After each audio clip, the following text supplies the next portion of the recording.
Good afternoon. During the declared emergency, Toronto, a Committee of Adjustment virtual public hearings are being conducted by electronic means through WebEx, an online digital platform, and streamed on the Toronto City Planning YouTube channel. These measures are necessary to comply with physical distancing requirements and a provincial order that limits attendance at public gatherings. This will be a virtual public hearing, and participants who have registered in advance will be able to make their presentations to the committee using WebEx, an online event that is being moderated by city staff. Anyone wishing to view the hearing may do so by watching on YouTube. Participants who have registered in advance will be connecting either by their computer, a phone or tablet app, or by telephone. All participants will automatically be muted on entry, and when your item is called, each participant will be unmuted by the moderator, one person at a time. Only the committee members will be participating by video. Any registered participants will be participating by audio only, and we ask that you also mute your devices until you are called on to speak.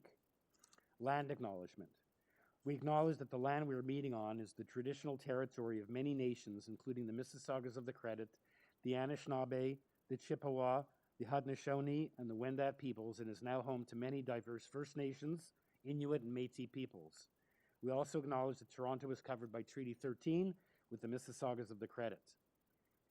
In accordance with Sections 45 and 53 of the Planning Act 1990 as amended, this meeting of the Committee of Adjustment of the City of Toronto is called to order. The Committee of Adjustment considers applications for variances from the provisions of the zoning bylaw that apply to the property, permissions to extend or alter lawful non-conforming uses, and consents to sever properties to create new lots.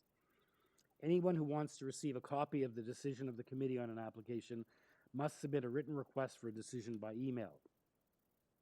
Please ensure that you include your name, your address, and email address because Committee of Adjustment and TLAB will be sending notifications and appeal updates by email in the event of an appeal.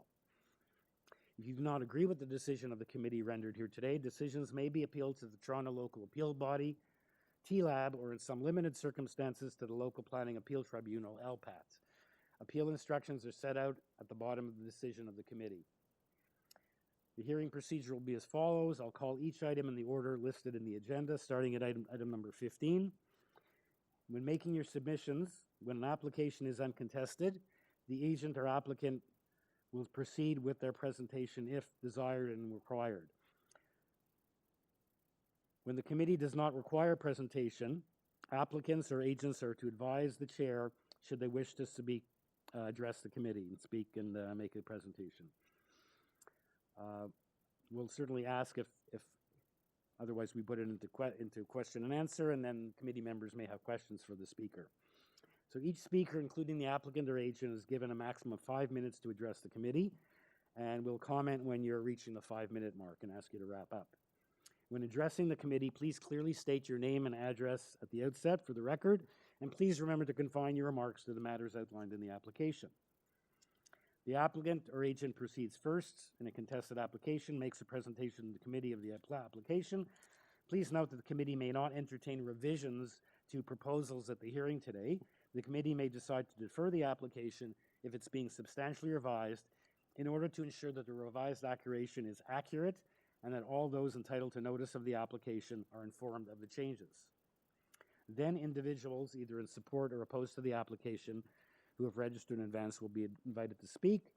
Committee members may ask questions of each speaker after they finish their presentation, and when all speakers are finished, the applicant agent is given an opportunity to rebut only those issues and answer those questions that have been raised by the speakers, but not to introduce new information, and that will then mark the end of the discussion, and the applicant will then be taken into committee for a decision. Other than myself, the chair, Michael Clark, the other members who are joining us virtually today are Sophia Ruddick, Neil Palmer, Don Taylor, and Danny Bellissimo. Does any staff or panel members have any declarations of interest to declare on the items before us at the 1 p.m. agenda? Okay, there being none, we can then proceed with item number 15. Which is 73 St. Andrews Boulevard. 73 and 93. Yeah, you want to just hang on for a second? I just want to introduce this. This is an application to legalize and maintain the existing attached accessory structure, being a shed, on the south side of the existing dwelling, and there are 4 variances. We've received a planning report. There's really nothing, no other communication. We've received now a planning report this morning from community planning. Good morning, sir. I see this. We only have 1 speaker registered on this application, who is Correct. Carlo Tuzzi and Matthew Rabot. Is Matthew Rabot Perspective Views Incorporated? You're the agent? Yes, I am. Okay. Sir, are you aware of the planning memo we just received this morning? I am. I did have a chance to review it. I Okay. have spoken with my client, and we have a couple of we have a request to make, which is item number 1 is we're willing to make the change if you guys are as well. Sir, Sir, hang on. yeah. Before you start talking about changes you're willing to make, if I Sure. can just go through the staff report that we received, it says that planning staff recommends a minor variance application be deferred for the Correct. following reasons: to allow the applicant an opportunity to correctly identify the variances being requested. Specifically, it relates to the eaves projection, variance number 3, and 2, to allow the applicant an opportunity to submit a current plan of survey that determine the existing conditions on the subject site, particularly as it relates to the effective accessory structure shed. And should we decide not to grant a deferral, then staff recommends we refuse the application. Correct. That's what I was speaking to. So item number 1, we tried to get corrected. Our application actually stated that we were asking for, so this is an existing structure that we're trying to legalize. Yes. And there is an eaves projection of 0. So I'm not sure how it got typed up as 0.15 meters, but I'm saying if everyone can agree to make that change of 0.0, then we're willing to proceed. And then on point 2, Hold on a second before you go on. Yeah. Is that the one you're talking about? You have 2 variances for side yard setbacks. The one on the it's only 1. Okay. The minimum. Yeah, side one yard is the setback. side yard setback, the other is for eaves projection.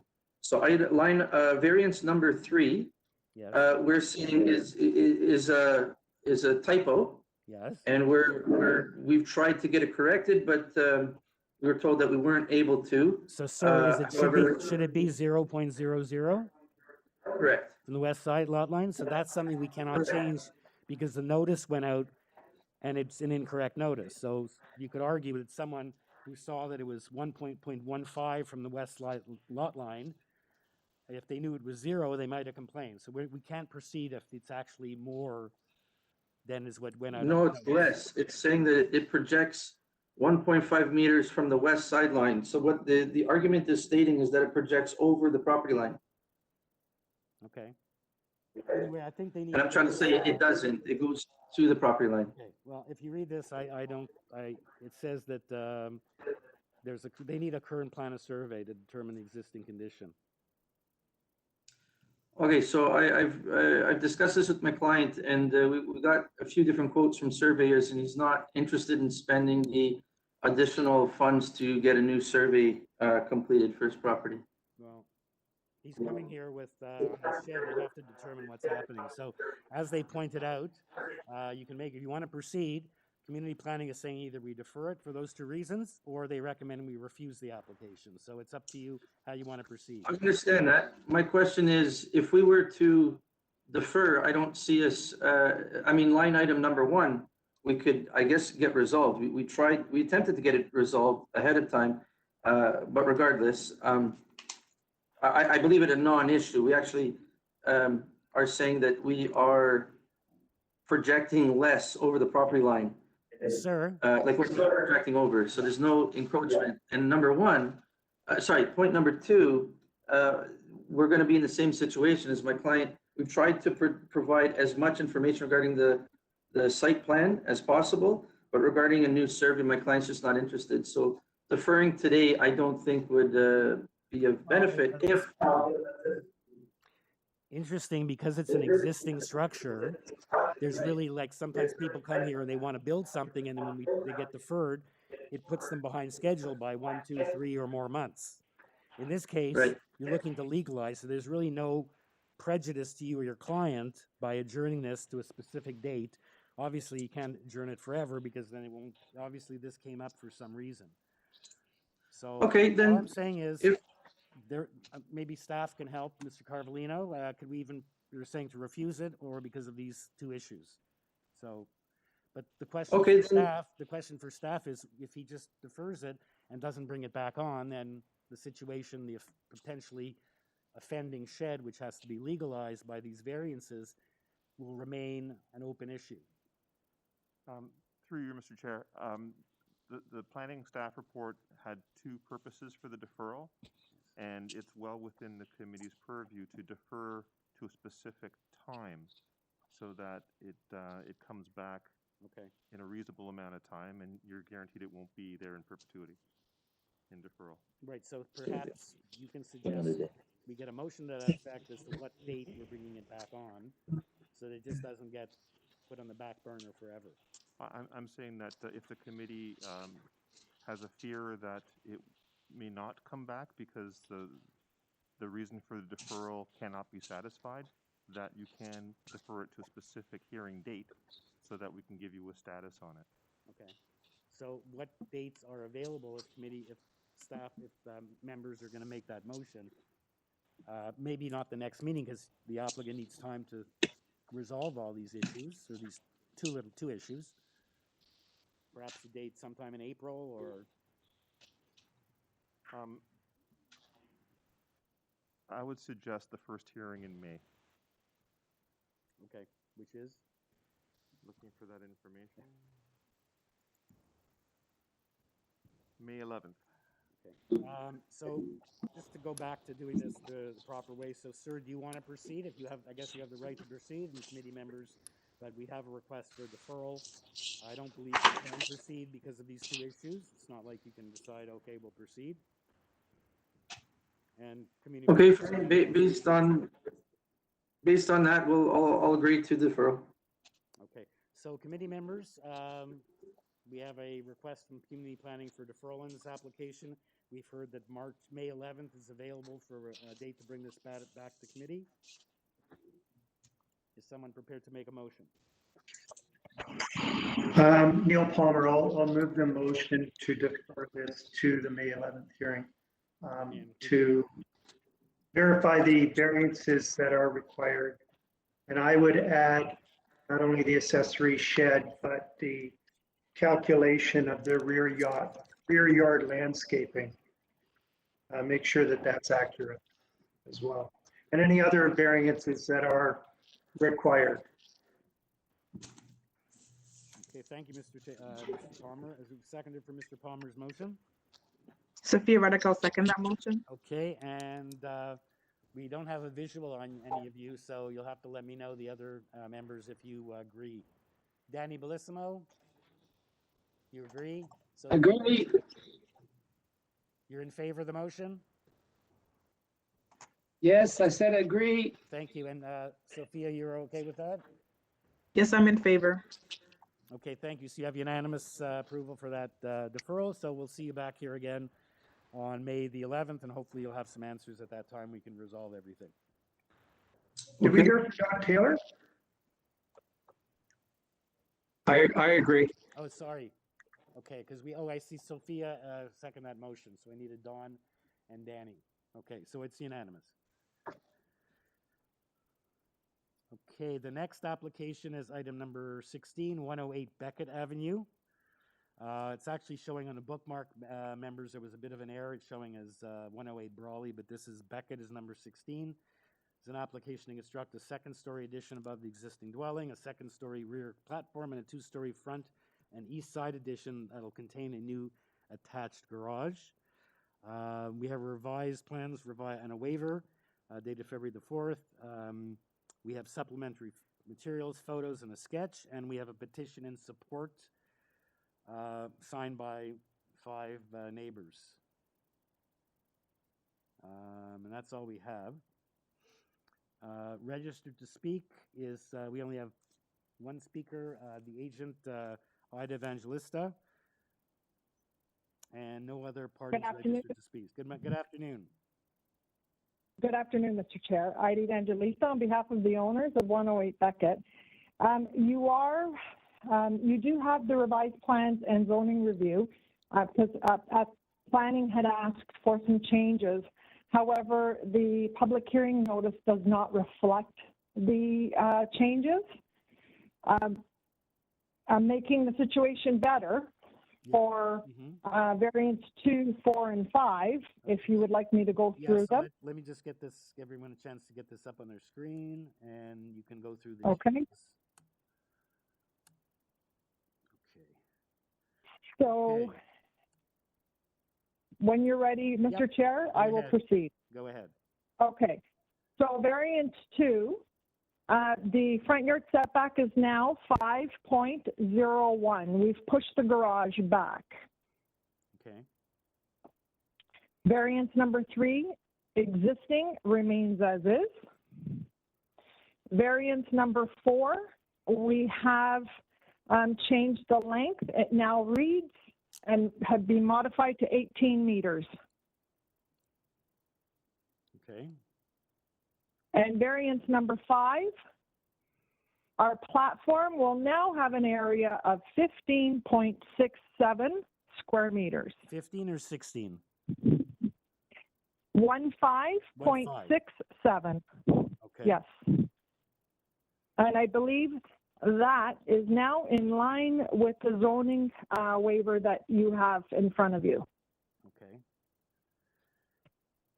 Okay, so there's no one And, here, and we've seen your supporting materials and your letters of support. It shows the, the front yard setbacks and shows the relationship of other properties. So let's just see if committee members have any questions for you. Okay. Neil Palmer, just question, is this tied to a certain site plan that the planning staff have seen and can maybe ascribe a certain site plan to this?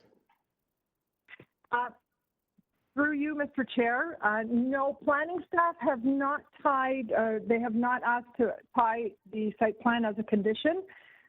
They just asked us to submit the revised plans, which you have in front of you, which now shows the shortest distance for front yard setback is 5.01, showing the garage pushed back. Okay.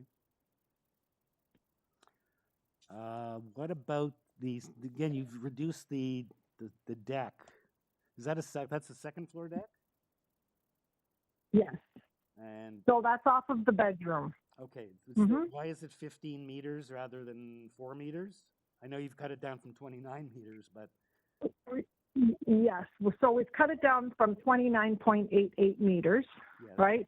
And this is just an area that allows for some. It's not big enough to to have parties on. And as I mentioned, it's right off of the second floor bedroom. Okay. As you see, it's not accessible via anywhere else other than their bedroom, master bedroom. Okay, does anyone else have any questions for Mrs. Evangelista, or is someone ready to make a motion? Danny Benissimo has a quick question. Yes. The petition that was signed, that was, it says here they reviewed the plans. I'm assuming they reviewed the plans that you're just talking about, the revised ones. Is that correct? That is correct. Thank you. Mr. Chair, that's correct. Thank you. Okay, any other questions?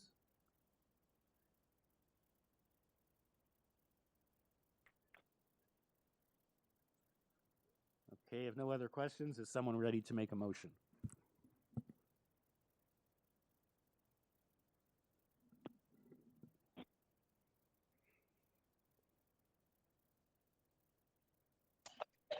Neil Palmer, I'll move for approval. Variances requested are minor in nature and meet the 4 tests in the Planning Act. And no conditions. Thank you. Okay, seconded for Mr. Palmer's motion.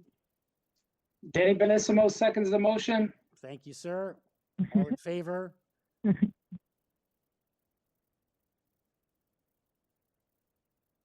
I see Mr. Taylor's hand up, and we don't see Sophia. I don't have a visual on you. You're okay with this? Sophia Reddick? I'm okay. Okay. Yes, so I'm we have okay with it. unanimous approval, Mrs. Evangelista. Thank you very much. Okay, item number 17 is 45 Brawley. Sorry, yeah, 45 Brawley.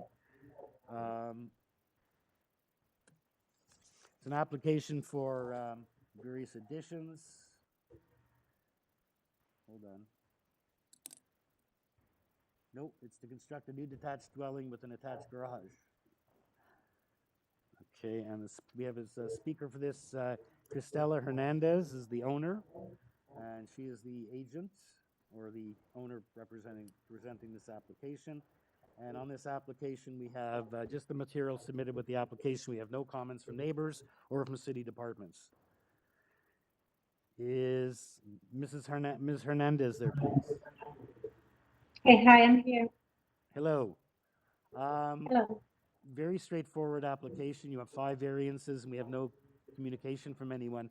Is there anything you'd like to add before I see if any of the members have any questions for you? I don't think we did a fulsome presentation. No, I'm good unless you have any questions. Okay, let's see if anyone has any questions. You have 4 variances. Sorry, 5. Yeah, 4 variances. Sorry.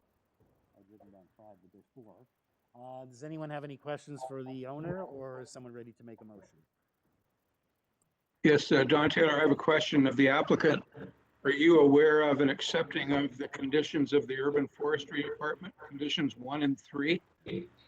Yeah, I already also phoned the forestry to get a clarification about that. They said the condition 3, I will pay after my application is approved. I really didn't understand the condition 1 because I don't have any tree in my property, but I didn't know if this is a place to get a clarification for that, or I get a clarification for that later. So are you saying you're not accepting of those conditions?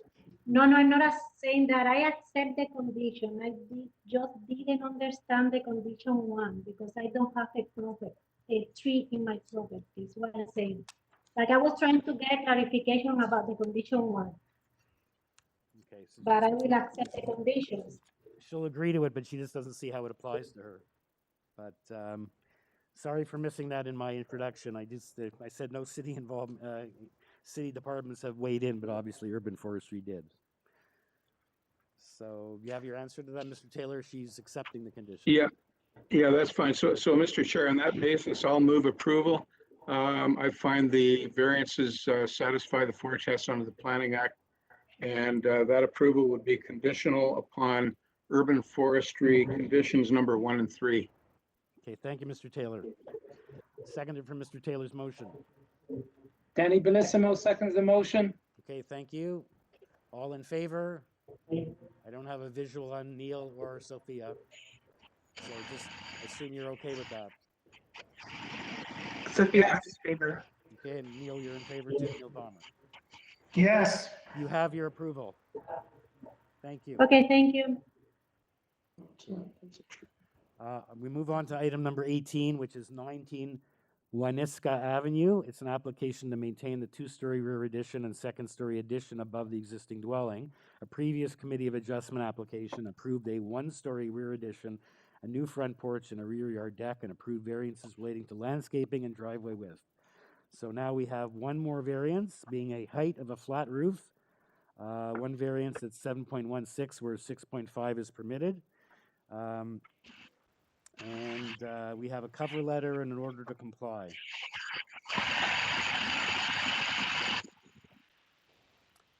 The speaker for this application is Jorge Regura, agent. Yes, Regura? Reguera, yeah, it's me and the agent. This is the only variance that I'm going for, and it's just regarding about the minimum difference and regarding about the city by law of Etobicoke. Because according to the citywide by law in Toronto, we are allowed to go to 7.2 meters, and that's why we just apply for this minimum variance. Okay, so it looks like you were committee in 2018 and you received certain variances as I just outlined. So this is a new variance? Was it something that was missed, or is it something in addition? change that was made? This is it's just because the previous committee of adjustment, there was no me, the defendant was a different person.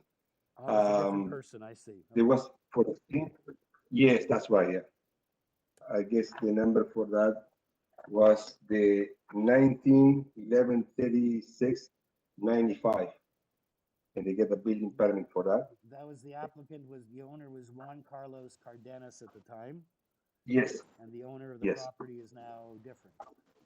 No, it's still. No, it's the same owner. Different agent. Yeah. Different agent. Different Same agent, owner. that's right. Okay. Okay, Yeah. sir. So let's see if, and I see you do have a petition and support with six neighbors okay with that. Let's see if committee members have any questions for you, or if someone's ready to bring a motion.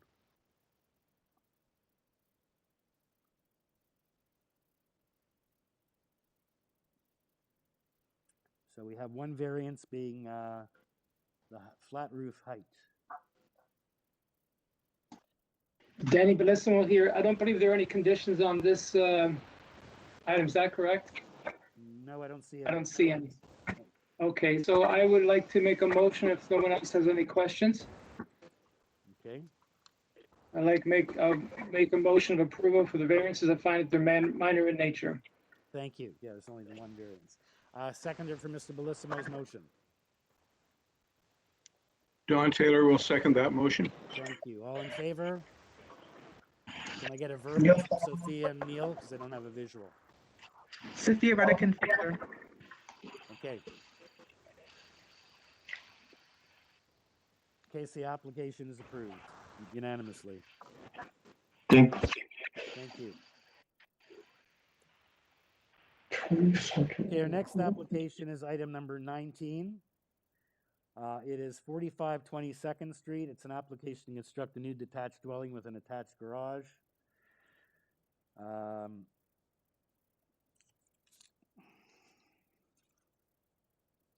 We have 6 variances. We have we have 2 variances. There's a GFA 8.83, and there's the exterior front wall height. We have 10 letters of opposition. There's supplemental materials with other with photos and other committee of adjustment decisions in the area. We have a letter, or planning is recommending that it be modified from 0.83 requested to 0.8, and they've indicated the applicant has agreed to that, but the revised plans are not included because there was not enough time to do so. We also have urban forestry condition number 1. We have the council planning, planning was asking for 0.8, I believe, and the height at 8.8. Hold on, that's what they're asking for. And they're saying, yeah, they just want to modify the, as I said earlier, variance number 1 from 0.83 to 0.8, and they've advised that the applicant has agreed. The applicant or the agent is Ali Shakiri, and we have 1, 2, 3, 4, 5, 6, 7 people registered to speak in opposition, including 2 members of the Long Branch Neighborhood Association. So let's get started. Mr. Shakiri. Hello. Okay. Yes, as you mentioned, Mr. Chair, that we agreed to reduce the FSI to 0.8 as suggested by the planning department, and also I'd like to explain why we need the second variance. If I ask the staff to display my support material, page number 1. Mr. Shakiri, can I just interrupt for 1 second? Because I'm also seeing there is also a letter from Councillor Grimes. It's dated the 16th, so it wasn't yesterday, but it wasn't that long ago, where he's advised that he's reviewed the application, says there are issues to be resolved between the applicant and neighbors, and a deferral would be practical to permit the 2 parties. So has that been discussed between you and, the affected neighbors, the Long Branch Association, or is that something that the councillor suggested about a week ago? So I don't know if yes, so I have Mr. Chair, Yes, thank you very much for raising that issue. We've been in the contact with one of the neighbors, number 47, and basically the amount of opposition for this project, we don't find it proportionate. It's a very minor variance to our belief. Let's not talk about the merits yet. I'm just Sure. talking about the deferral issue. Is that something that would be of benefit, do you feel, or you wish to proceed today? I have spoken to my client, and we don't feel if this is going to benefit from further discussion. Okay. So if you don't mind, we wish to proceed with this hearing. Okay. Like I said, there's 10 letters of objection, a petition, and we have a number of people registered to speak, including the people right next door who you spoke of, who are the most directly affected, and as well as representatives from the Long Branch Associations. Having said that, I guess you better, give us a presentation and let us know why this application is worthy of support. And then Sure. Then we'll get to hear from the neighbors, and you'll pay attention because you'll have a chance to respond. Thank you very much. Yep. Yeah, as you can see, this image number 1, it shows the silhouette of a slope roof that we can basically incorporate, and that will result in massive additional building mass. And if we basically went with a slope roof or a mansard roof, that would have been generated. And we do ask for this variance. The variance we are asking is only for the wall height and only on the front, as you can see on the list of variances. This is done by zoning notice, so the building has reviewed it and defined those variances. And if we basically didn't ask for that variance, the height of the house could have been majorly higher, and it would actually go all around the house. So we think that by asking that minor height variance, the building mass is going to be majorly decreased. As such, any concern that the neighbors have, the immediate neighbors have with regards to the shadows or building mass would be actually improved. And therefore, we basically ask for that second variance. As a matter of fact, that we need that second variance to reduce the building mass, and everybody will benefit from it. If I can see the second page, please. This house, even with that wall height variance, which, as I explained, is a technical variance, is still going to be shorter than the two neighboring houses. And if we can just go to the third page,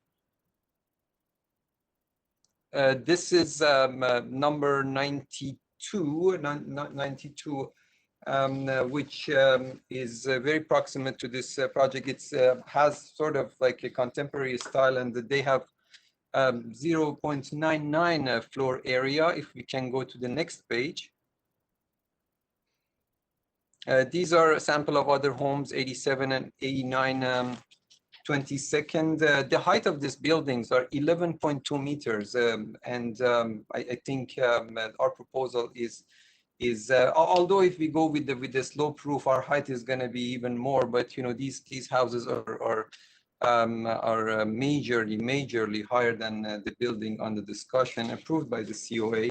If we go to the next page, please. These are a sample of other homes, number 103 and 105, 89% floor space index. And the next one is actually very important, the next page. This is another sample, number 109, 22nd. They have nearly 100% FSI, actually to be exact, 96%. And the height of this building is 9.7 meter. And it's a flat roof. It's very contemporary style, approved by the Committee of Adjustment. The next page is actually another very close replica of the same house with sort of the same variances. And the next page, please. The buildings on that street are very diverse. So this is a multi unit 3-story building on 22nd, number 125 22nd. Next page, please. This house is very important. This is just across the street from us, number 46 22nd. It's a 3-story multi-unit, and the style of this building is very, very similar to the one that we are trying to achieve on this lot under discussion. And the next page, please. This is a historic building, and surprisingly, it has the flat roof. It's some sort of the same sort of a style that we are doing. And the last page, actually, before those documents, is this is actually done on the street behind us, number 21st. They have the floor area of 1.09. The FSI, the height of this building is 9.34. They have like all different variances, such as length, depth, first floor height, and everything. And in addition, I have like all these evidence for these things. Having said that, we are not saying that, you know, because these people got this variances, we should have been granted. But what we say is that we have tried our best and we've done our homework to make sure we're not putting forward any proposal out of character for this neighborhood. And we do believe that the variances are very minor, and we have been cooperative to the planning department. When they made the comment, we didn't hesitate to reduce it down. And I think I'm out of time, so Yes. I've been more than glad to answer any question. Okay, thank you, Mr. Cheshire. I'd like to point out that, you know, there are only, and I commend you, you're designing a new house here compared to some other situations you've talked about and what we see. There's only 2 variances. The one variance, the main variance, city planning is happy at 0.8, which you've agreed to do, you just don't have the plans. So just to clarify, you're okay at 0.8, so you only have the 2 Absolutely. variances.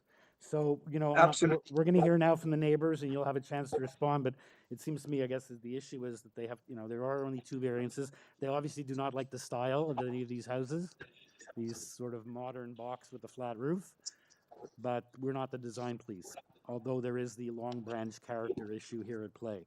Other than that, though, you only have the 2 variances. So let's hear from the neighbors. I don't know if everyone's going to want to weigh in. That's the problem with virtual. You know, when we're here in person, the neighbors all meet outside. They meet sometimes with the applicant, try to resolve concerns, and even within themselves, they appoint a couple of spokespeople, and we don't have to hear from 8 people, but we'll do what we can do.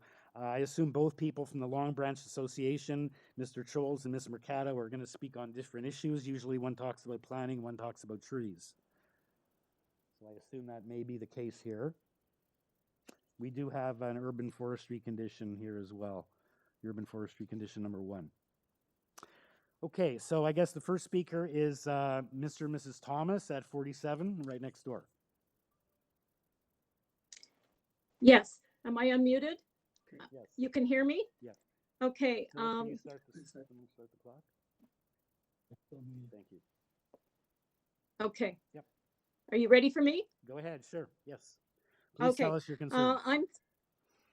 I'm Sue Thomas, the owner of number 47 22nd Street, immediately north of the property in question. I want to thank the committee members for allowing me to voice my objections to the application, both in terms of its design and the scale of the proposed build. For the first thing, I beg to differ that the variances are minor, considering the major negative impact they will have not only on the immediate neighbors, but on the neighborhood as a whole. I will leave it to other speakers impacted by this application to focus on the inappropriateness of the design to its surrounding neighborhood, and will instead focus on more personal issues. We have submitted a 40-signature petition, and several neighbors have submitted their objections via email.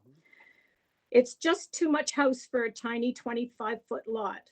The application requests a variance of 36% in square footage from what is currently allowed. This is a slight reduction from the originally requested 38%, but minuscule in the grand scheme of things. Because the property is so narrow, to fit in this 36%, it's necessary to increase the height of the house by 6 feet from what is allowed, widen it to within 1 foot, 11 inches of the property line, which will cast shadows on our living room, which is the only window we have on that side of the house, and most grievously extend the building far back from the original house, still at the full height requested. Please refer to photograph 1 of my submission to see how far back the building would extend noting that it is less than 2 feet from our fence. Sorry, could we get Ms. Thomas's submission up on the screen? Yes, Mr. Chairman, I'm just looking for it right now. Not sure. I think I found Is this using up my precious time? No, well, yeah, we'll stop the clock. It's like a I think Yeah, I'm, please. 2-minute warning in football. is your submission the one with 12, 13 photos, 14 photos? Yes, that's right. Okay. Yes, it is. I found it. Yeah, while you're looking for, I just have one question. I'm looking at the Long Branch letter, and it talks about the adjacent neighborhood. Is this actually property in the Long Branch neighborhood? I just throw that out because the way it's worded, it indicates the adjacent. We are pretty much right on the border of New Okay. Toronto and Long Okay, Branch, I'll but get- they've taken out. Yeah, I'll get the Long Branch people to answer that when it's their turn to speak. But I was just noticing Okay, the way they worded okay, it. so Yeah. that orange vertical thing is how far back the house will extend at full height. So you can see that it's going to be a major block of shadow on our property. Anyway, because I'm a passionate gardener, this extension will cause no end of grief. For 30 years, I've very meticulously and to great expense nurtured a garden both in the front and back of the property. And plants are chosen and planted in the appropriate spot according to light requirements. And a tall building extending well into the yard, only 2 feet from my fence, will create a shaded microclimate not suitable to the health of those well-established plantings, which include orchids, Japanese maples, tree peonies, and numerous other plants.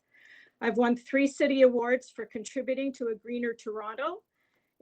See photograph 4, and am a proud participant in the annual Long Branch Garden Tour. It's the largest free garden tour in Canada. Photograph 5 in my written submission. As you can see from examining this written submission, I've included photographs 6, 7, 8, 10, 11, and 12 to show the parts of the garden and deck that will be the most negatively impacted by this increased shadow. Aside from shading my garden, the building will cast huge shadows on my deck, therefore shortening the season of my amenities, and on my kitchen. See photograph 9, especially during the winter and spring when sunlight is so important to our well-being. I'm most upset about the loss of privacy that will result from the planned deck. It will extend 8 feet from the house, 7 feet 3 inches above ground level, and only 2 feet from my fence, which is only 6 feet tall. See photo 2, this is an important one, to see the approximate location of the deck. Okay, the letter C demonstrates the height of the deck. This deck would be the physical equivalent of someone looming over you and standing too close forever. This loss of privacy is unacceptable. Alicia Bakalarski is the owner of 42 21st Street, the property that backs on to 45 22nd Street. She signed our petition very happily because her privacy will also be affected by the proposed deck. English is not her first language, or she said she would have objected by letter as well. In the application, under why they can't comply to zoning regulations, the statement was made, current provisions of the zoning bylaw does not allow for reasonably desired design.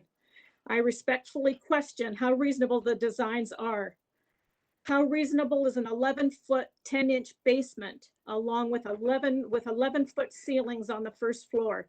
The first floor doesn't even start until well over 7 feet above grade.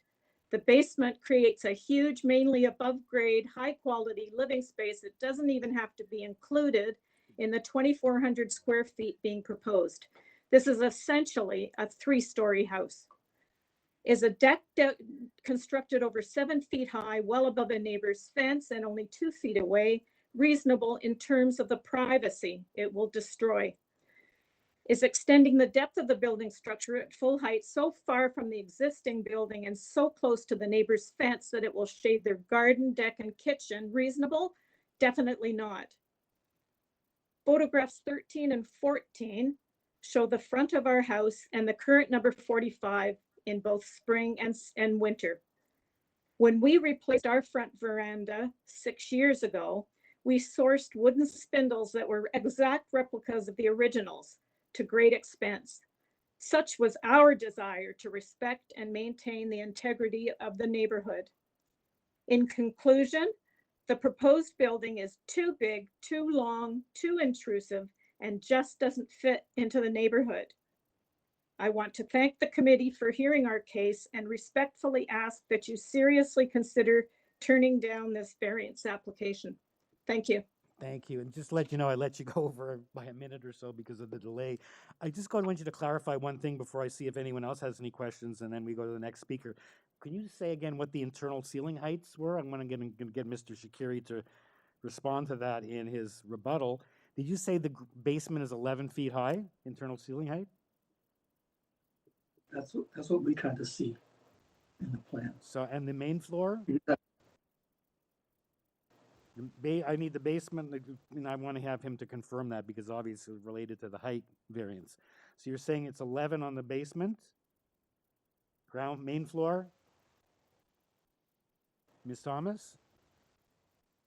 Oh, 11 feet from what we can read. Okay, anyway, and the main floor and basement, and then the second floor? And then the second floor, 9 feet. Okay.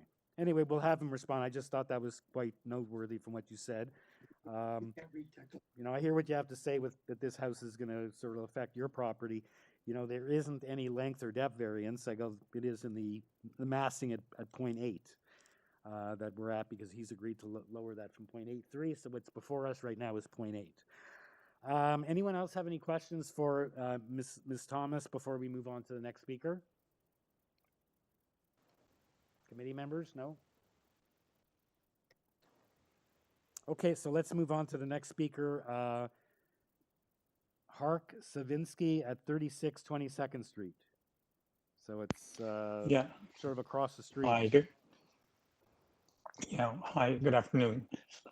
Yeah, I'm Hark Savinsky, and my partner and I are the owners of 36 22nd Street, diagonally across from the property for which the variance is sought.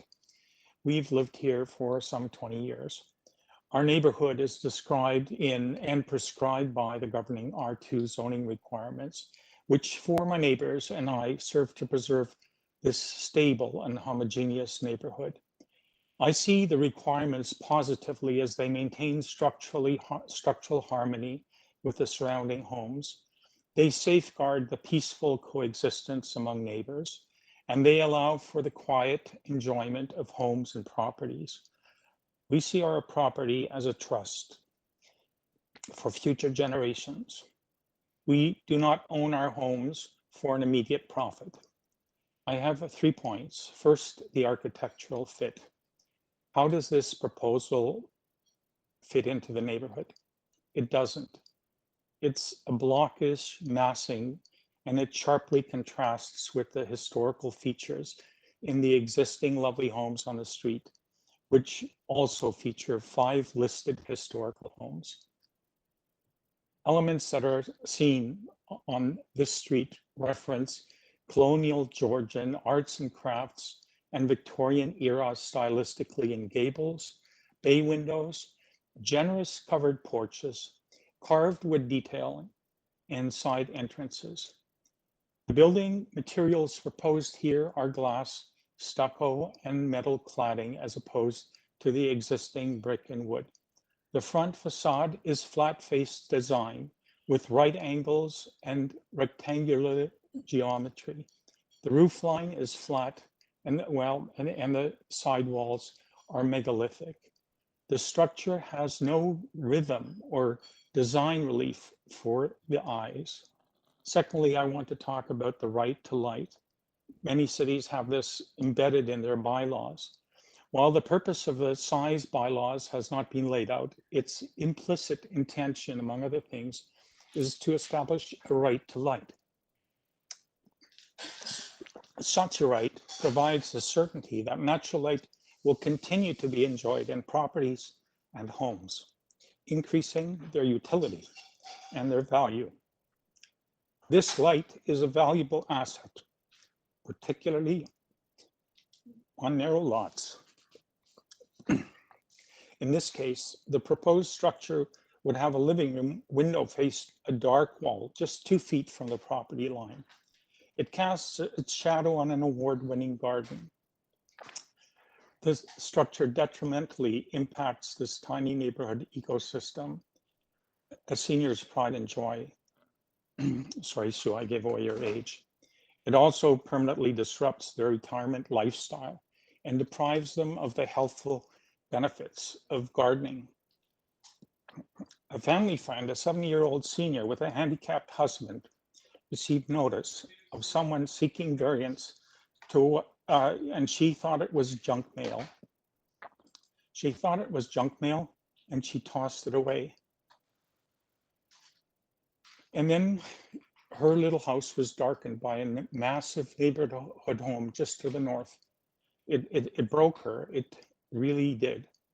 Finally, as someone with a master's degree in forestry, my final point concerns the Friedman front lawn silver maple. I was happy to see that the city laid out a plan to expand the tree canopy coverage to 40% from 25% today. And that was a few years ago.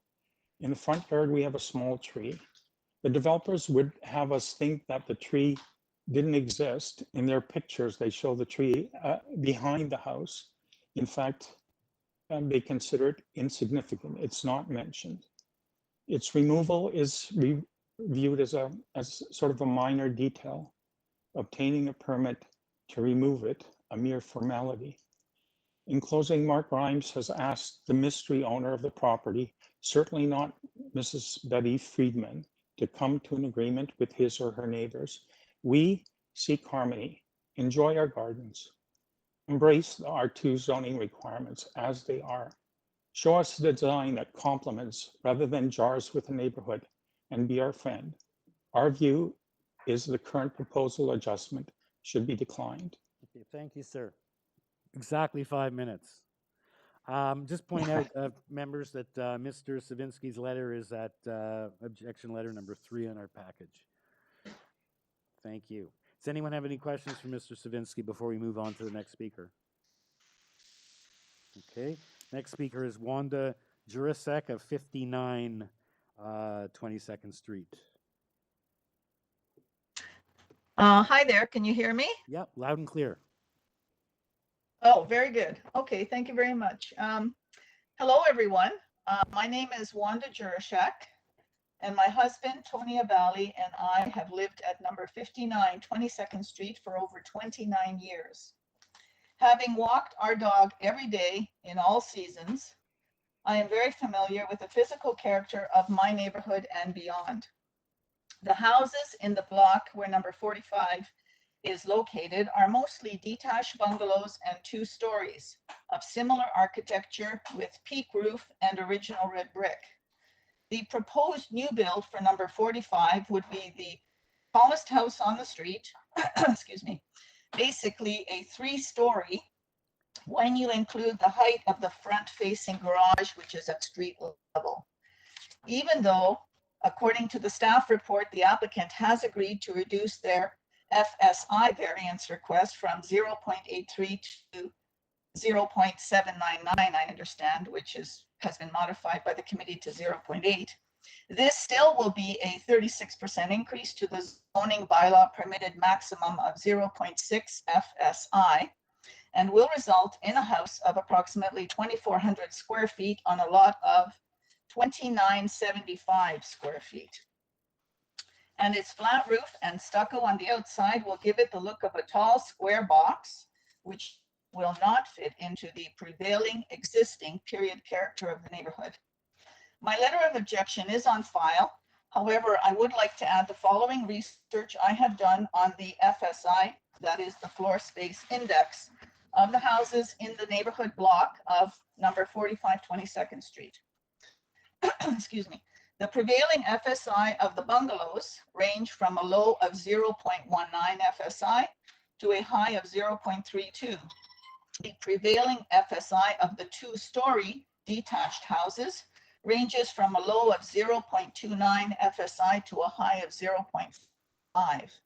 There is only one house in the block, number 28, which is across the street and a few doors down, which is at the maximum permitted under the current zoning bylaw of 0.6 FSI. Although this house is a newer build, its two-story red brick and design fits into and even complements the physical character of the neighborhood, as per the official plan, Chapter 4, page 4-5, number 5. Here are some examples of the FSI in the block. Number 45, which is the location of the proposed two-story new build, the current FSI of the current structure is 0.48. Number 47, a two-story is 0.43. Number 49, a bungalow, 0.19. Number 51, a bungalow, 0.2. Number 57, a two-story, 0.41. And our own home at number 59, which is a two-story, is 0.29. Going the other way down the street, number 33 is 0.19 FSI, it's a bungalow. Number 31, another bungalow at 0.25. Number 15, which is a two-story, is 0.5 FSI. Number 11, which is a 1.5 story, is 0.39. On the opposite side of the street, from number 45 and going down, we have number 40, which is a two-story heritage listed property at 0.3. Number 38 is a bungalow at 0.32. Number 36, another bungalow at 0.19. Number 34, a two-story at 0.45. Number 28, that two-story newer build at 0.6. Now, going up the street, across from Ma'am, I hope, I 40 don't know, I just want to give you have like less than a minute left, so I think you made your point with Yeah, going through all the TFAs. I'm almost done. Maybe move on to the next point. So Number 48, 0.7 FSI, two-story. 50 and 52, again, two stories, 0.45, 0.35. Number 58 and 60 are bungalows at 0.3. In closing, I feel that this FSI information, which I just presented, reinforces my objection to the requested variances for number 45 22nd Street. And I ask that you refuse this application. Thank you for your time. thank you, Ms. Jurasek, for those doing that research for us. So there doesn't appear to be any currently that are above at the 0.8 that community planning has recommended this application be reduced to 0.83.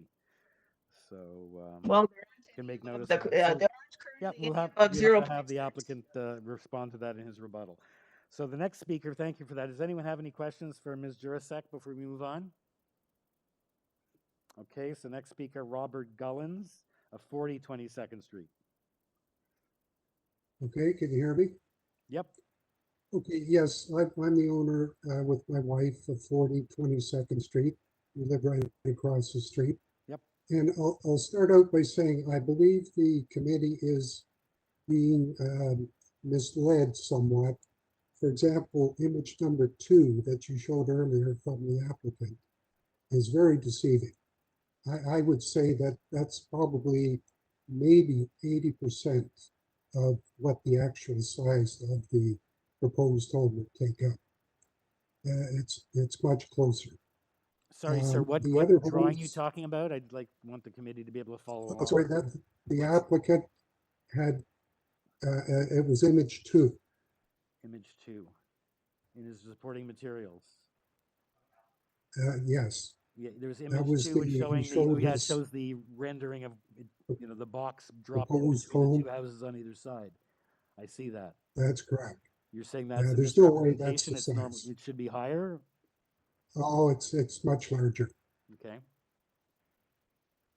Okay, the other homes that he showed that have the same box type fitting are north of Birmingham. And all the homes where this is proposed are all bungalows or they're two-story homes. Okay, the building that he showed directly across the street, the apartment, that was built in the 1950s. That's it. Okay, That's it there. The store 2 doors down for the proposed used to be like a variety store. And that was converted back in the 50s. So the other homes he showed north of Birmingham again, you can see he didn't widen the scope of the picture of how the square shape fits in. Because the bungalows that are there, it doesn't fit in. And there was one built on the west side of 22nd Street. The neighbor initially thought it would be a benefit to him. I explained it to him.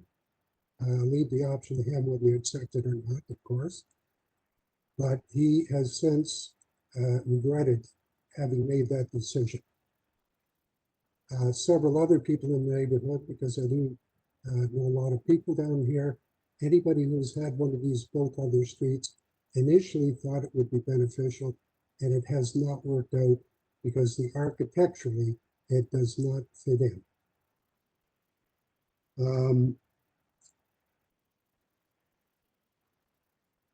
The shape, the part of the submission again by the applicant shows downpipes from the eaves troughs. And I just don't know where the water would be going because of the drainage on the property. I think that would also be a problem. But the height is much higher than what's indicated. The width is much wider, and it's just too big a house for the property. Okay. Okay, thank you, Mr. Gullins. Anyone have any questions for Mr. Gullins before we move on to the next speaker? Next speaker is Stephen Vella of 42 Ash Crescent. Hi, how are you? We're good. How are you, sir? I'm good, thank you. Okay, so you're at 42 Ash Crescent, which is, where is that, just in relation to the property? It's just south of Lakeshore. Okay. So we have been living in our home. It's a 100-year-old, well-maintained home since 2002. And before that, we lived on Alder Crescent, which is also in Long Branch. So we've been in the neighborhood for quite a long time. Okay. Not only is this development asking, yes, sir? Oh, I thought you said something. No. Not only is this development asking for major variances for its monolithic rectangular box, 0.8 FSI is the largest house on the street. It is doing so on a street with 5 heritage listed properties. And according to the official plan, all development has to enforce the character of a neighborhood. This development has to be influenced by the heritage homes on the street, and it clearly is not. Yes, there are a few properties that are non-conforming much further down the street. That does not mean this property will fit in with the character of the neighborhood. Councillor Grimes is requesting a deferral for this application to give time for a community consultation, but it sounds like the applicant is not willing to consult. So I requested a refusal until the applicant submits a plan that fits into the neighborhood defined by the Long Branch character guidelines and the heritage listed properties that are on 22nd Street. Thank you. Thank you, Mr. Vella. Anyone have any questions for Mr. Vella? Okay, so now we have left to speak the Long Branch Neighborhood Association. So I don't know who's speaking about what, but whoever it is, if you can also please address the question I raised earlier, is whether this property is within Long Branch, because there was some reference in one of your letters that said it was perhaps on the border or outside of it. It said that Long Branch was adjacent. So I'd like to hear about that. So who's speaking? Is it Andy Choles or Christine Mercado? Who's speaking next? It's Andy Choles here. Okay. Can you hear me? Yeah, we can hear you. Yeah.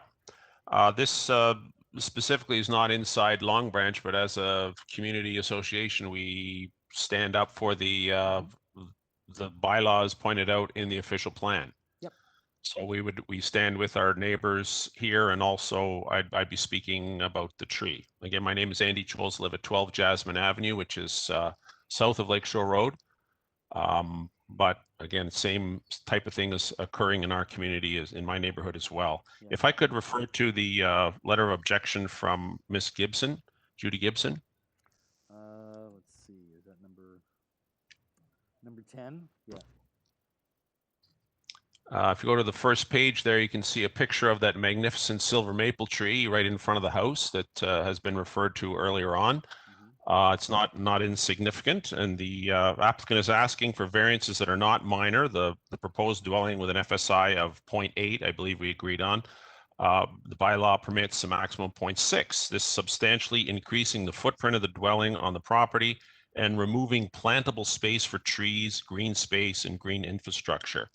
The application will increase the impervious surfaces on the property, which has a negative effect as far as diverting stormwater, biodiversity, urban heat island effect, and will reduce pervious growing space for that particular tree.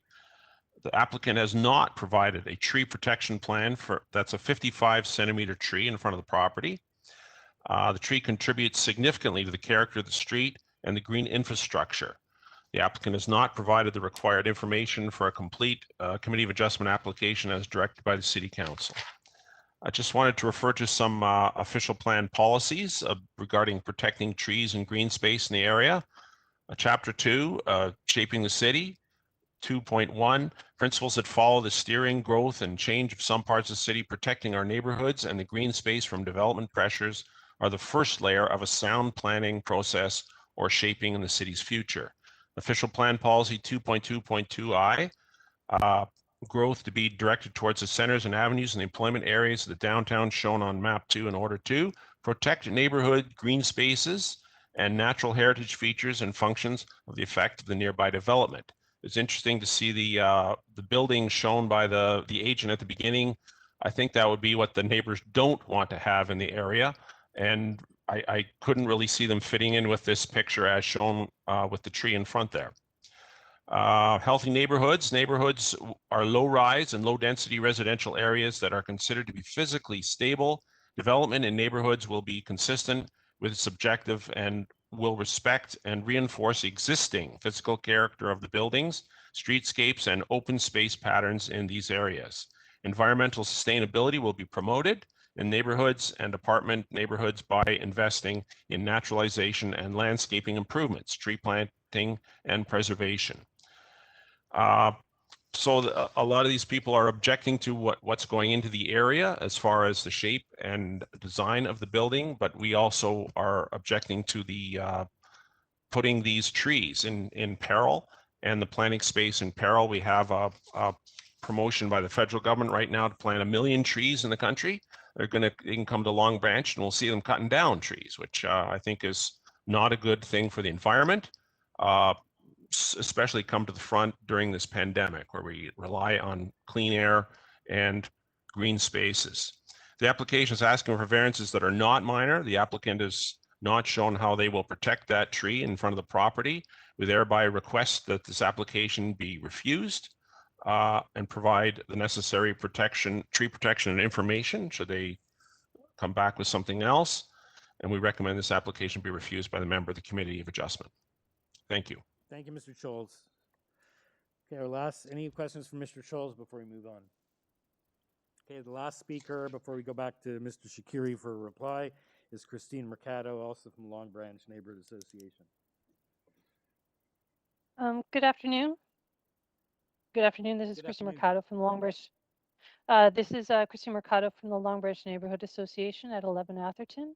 So just to confirm, this is in the adjacent neighborhood of New Toronto. So the Long Branch neighborhood, the Long Branch character guidelines are not in play during this particular application. However, it is worthy to note that there are planning principles within the guidelines that actually do speak to architectural fit. And so that's why the neighbors actually reached out to us. And we do have members that are on the street. So this is a function of the association. So the adjacent neighborhood of Long Branch struggles to maintain its culture and heritage, and too easily new homes that do not reinforce the neighborhood character are approved, and slowly unique and historic neighborhoods are eroded away. And New Toronto is no different. So what the assessment that was being done, that the neighbors did, was the block of 22nd Street south of Birmingham. And if you look at the tall, skinny, what we would call soldier homes on Long Branch, they don't occur south of Birmingham. We did support a deferral, and we did support a deferral of this application, so he would have an opportunity to find something that had a better architectural fit, and he decided to move ahead instead. So if you go to page 2 of my letter, so just yep, perfect. Okay, so just under the beginning of the blue, this is official plan policy. So when you're talking about heritage properties on a street, it falls under policy 3.1.2 public realm, where it speaks about massing of new buildings to frame adjacent streets and open spaces in a way that respects the existing and planned street proportion, and incorporating exterior design elements and so forth for a sustainable design to influence character, scale, appearance, and development. Under policy 3.1.5, heritage conservation, policy 5, proposed alterations development on or adjacent to nearby property on the heritage register will ensure that the integrity of the heritage property's cultural heritage value and attributes will be retained. So this is actually policy that talks about properties on that are adjacent to heritage properties, which 22nd Street has a significant number of these properties. Again, on policy 26, it says new construction on or adjacent to a property on the heritage register will be designed to conserve the cultural heritage values, attributes, and character of that property and to mitigate visual and physical impact. So when it comes to adjacent in the official plan, that is defined as nearby. Abutting would be right next door, but adjacent is covered also under the official plan. Development criteria in neighborhoods. We've all spoken about this before, where this is general fit within any neighborhood, and it speaks to physical changes to our established neighborhoods must be sensitive and gradual and fit the existing physical character. And that's policy 4.1.5, and this one is contrary. This application is contrary to prevailing heights, massing, scale, and density. We've heard evidence of that today. And policy G, prevailing patterns of rear and side yard setbacks and landscaped open space that the next door neighbor spoke to. It also speaks to policy H, continuation of special landscape or built form features. So that speaks to the tree and the heritage values that are quite obvious on this section of 22nd Street, and conservation of heritage building structures and landscape. So if you look at the next page of my letter, sorry, one more, thank you. What I did was I tried to get a snapshot of what was south of Birmingham. So on the left, you have the listed heritage properties. Now 139 is actually on the next block, but it was, the original photo is actually on the first page of my letter. But when you look at the properties that are listed on page 4, yep, that's on the top one. Nope, photo 1, that's 139 22nd Street. And then you go back to page number 4. Oh, thank you. Okay, so on the left are the listed heritage properties. And then on the right, just to give you a snapshot, I showed you the unlisted heritage homes, the unlisted homes that respect and reinforce the character. And all of these homes are single family dwelling that are south of Birmingham. So you can see that there is an architectural feel that is not shared by the proposal. And when I was approached about this application, I did go to the general sort of aspects of the official plan, but then when I started digging into the heritage section as well, this block should definitely be protected because of the value of these heritage properties. Okay, so Ms. Marquetta, can you wrap up because the 5 minutes? And yeah, I am. I'm wrapping up right now. So I do hope that you will actually take into account the value of this block, and ask for the applicant. And well, I guess now it would be a refusal of this application for a redesign. Okay. Well, Thank you. We're in committee. As you said, and several speakers said, the applicant didn't avail himself of a deferral being suggested by the councillor, so we are where we are. We're going to go back now to Mr. Shakiri. Thank you, all the neighbors, for those very good presentations. I guess it comes down, there are two variances here. The question I'm going to have him, the city seems to be agreeing at 0.8. I don't know, in terms of what you guys are presented, that's especially someone who went through all the FSIs on the street. And I also want to hear back about what the internal ceiling heights are, which, you know, in terms of you're looking at the need for that extra height, which is one of the two variances. So, Mr. Shakiri, it's back to you. You need a little over 5 minutes because there were 7 people that spoke each for 5 minutes plus. So let me know how much time you need or just get started, and we have to come to a decision on this. So you have like the chance to respond to what's been presented. Thank you very much, sir. If I may ask the staff to show the site plan that we proposed, page number A01. And the reason for that is the driveway, the front portion of the driveway that we're proposing close to the street, we are actually retaining the existing driveway. No, that's the survey, the next page, yes. If you see very, very close to that tree, that portion of the driveway, it's actually marked as retain existing driveway. The reason for that is we actually love that tree dearly and we wish to keep it. There is no intention of removing it. And we have seen the report from the urban forestry, and we, by all means, it's acceptable to us.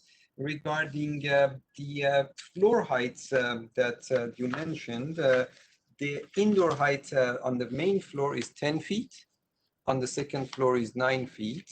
These are pretty standard. The basement height, we actually wish to bring the basement floor up to reduce that height to 9 feet, but we cannot do that because if it's not that deep, then it's going to be considered as a story. So we basically, the basement is basement and we're keeping it. It's not, we do not have any desire to make the basement extra high or extra tall. And it doesn't basically make sense to have a basement that high, but you know, because of the regulations, we had to keep it. The shadow of this house is majorly less than a house that could be done on this lot as of right with the slope or mansard roof. There is no doubt about it. And I mentioned Sorry, that. Mr. Shakiri, can I just interrupt for a second? You didn't quite tell us what the number is in the basement. You said the neighbor said it was 11 feet. It's to be exact, it's going to be 10 foot 8 inches, the basement. And why is that again? You said about retaining. Are you dealing with the existing foundation? This is a new house. No, the basement, it's because of the depth of the basement. Basically, it goes down, it doesn't go up. So anywhere above the garage is my main floor, and then I have to, because of some zoning issues, we have to keep the basement lower than a certain level, which we did, and that's why we have that basement. I don't mind having a basement 9 foot because you know the higher it goes, the more cost for the owner, and they don't wish to make it that way. They're basically forced to do that because of the regulations. Yeah, what I understand it, if it's more than half in the ground, if it's more out of the ground than below ground, then it's considered a story and would be added to your FSI. Yeah, that's according to the Ontario Building Code, sir. According to the zoning bylaw, that entrance where you have the entry point of the building, that has to be closer to the grade than the basement. Otherwise, it would have been a story. And we're just basically complying with the bylaw. If that basement was 1 centimeter higher, even 1 centimeter higher on the level than where we have it now, the floor space index of this house would have been like maybe 22%. Yeah, so those are the technicality of the zoning, and we have to basically comply with that, and we did. But that is below grade, basically. It's not above grade. The portion of the house, the basement that is excessive height is below grade. That wasn't, and it doesn't contribute to the garage is a minimal height. The main floor is minimal height. The second floor is minimal height. Okay, so let's move on to the other issues because we're sure. if I ask my the second image 2 of my supporting material be shown, because one of the speakers mentioned about that being deceiving. Page image number 2. The way we image number 2 of my supporting material, yes, yeah, that's it. This house is indeed gonna be shorter than the 2 adjacent homes. How we know that? We cannot go and measure the other 2 houses, but we count the bricks and we scale them, and this is indeed shorter than them. We actually were very careful. That if I would say the house is proportionally even lower than this, but we didn't want to guess, so we were on the very safe side preparing this, and this is very proportionate.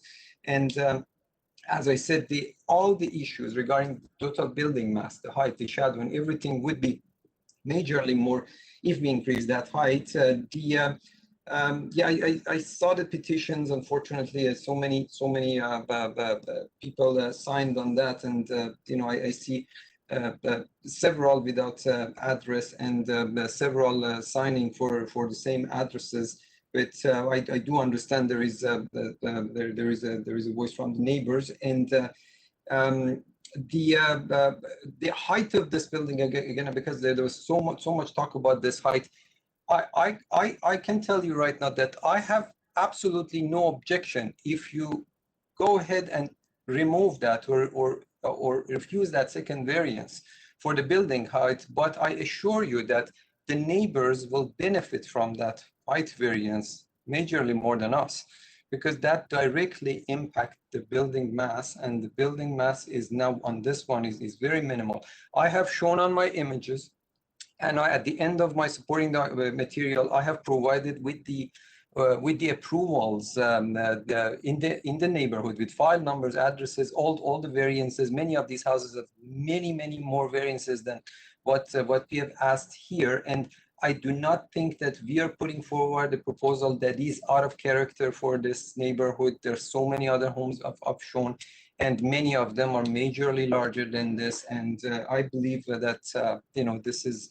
And as I mentioned, I mean, if by all means, if you think that my height variance has to be denied and it's not a good variance, you may go ahead and refuse that variance. It's just I accept that, but that the neighbors will definitely benefit. That there's so many other comments, and there's a limited time. I wish to leave it to the other panel members. If there is any of those comments that the speakers made, do you have any question, I'd be more than glad to answer. So I don't understand. You only have 2 variances.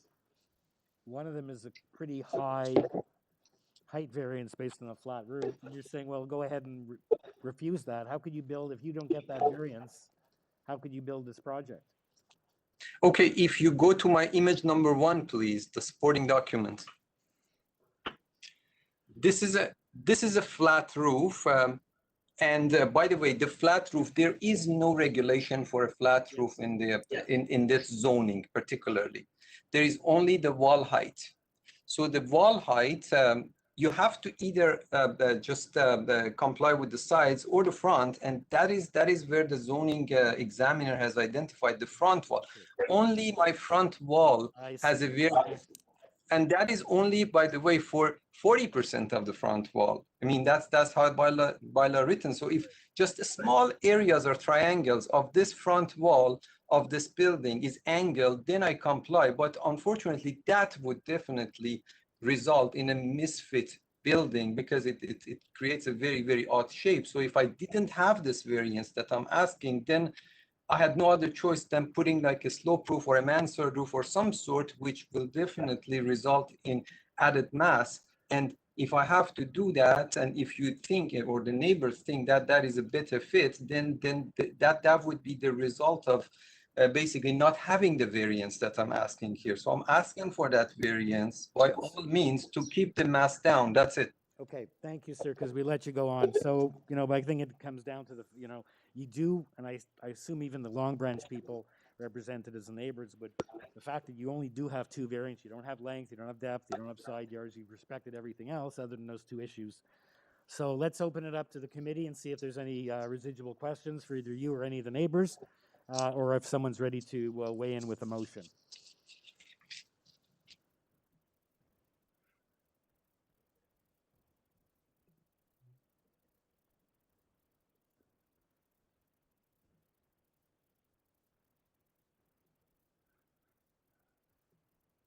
Mr. Chair, I'll weigh in with a motion. Thank you.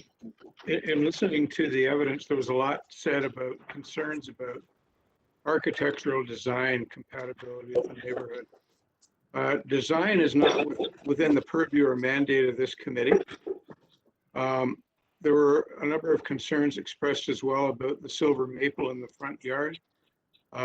We do have an urban forestry condition related to it, which is intended to protect that tree, and the owner himself wants to protect that tree. I accept the evidence of the applicant that slightly higher wall height than allowed by zoning is preferable, given the fact that this house has a flat roof with regard to shading and minimizing that. I'm also strongly influenced by the fact that this proposed building does not require any yard variances. It's being built entirely within the approved building envelope for the lot. So my motion would be to approve the application subject to urban forestry condition 1 and subject to reducing the floor space index in variance 1 from 0.83 to 0.80. Okay, thank you, Mr. Taylor, for that motion. Do I have a seconder for Mr. Taylor's motion? Neil Palmer, I'll second. Okay, thank you. All in favor? Opposed? Danny, so just to clarify when the hands went up. Sophia and Danny, you're opposed? Just please, let's hear from you verbally because it's important. Yes, I'm opposed. It's Thank Sophia. you, thank you, Ms. Ruddick. Danny Bellissimo, are you opposed?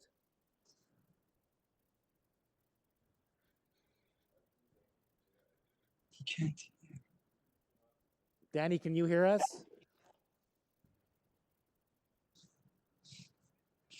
I'd just like to know his position before if I have a tie to break or not.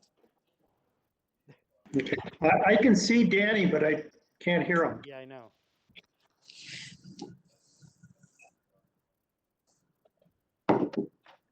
Danny, you're still muted if you can hear us. Can hear you, Sophia. I just can't hear Danny. Yeah, I heard him before, but I was just hoping he'd hear me now, but it doesn't hear He you. said he was opposed, so whenever it's 2-2, I will break the tie in favor of granting the application. The application carries either 4-1 or 3-2, yet to be determined. Perhaps we can find that out in due course for the minutes. Assuming he was able to hear the evidence and is actually going to participate. Okay. So anyway, thank you, neighbors, and thank you, applicant. And we spent a lot of time on that application, and it was deserving of a fulsome presentations. Thank you. So the next item is item number 20, 2682 Bloor Street West. It's an application to convert the basement into residential units. Basement storage into residential units. There is only one variance, which is the average unit size. We only have one speaker, the agent David Eckler, representing the applicant. Mr. Eckler? Yes, can you hear me? Yes. Okay. You only have the one variance. We have your supporting materials, and there is no other conditions. Can you just let us know what the, in meters, the 94.4 meters, what does that work out to in feet? Square feet? Now you caught me. Give me a moment. Yeah.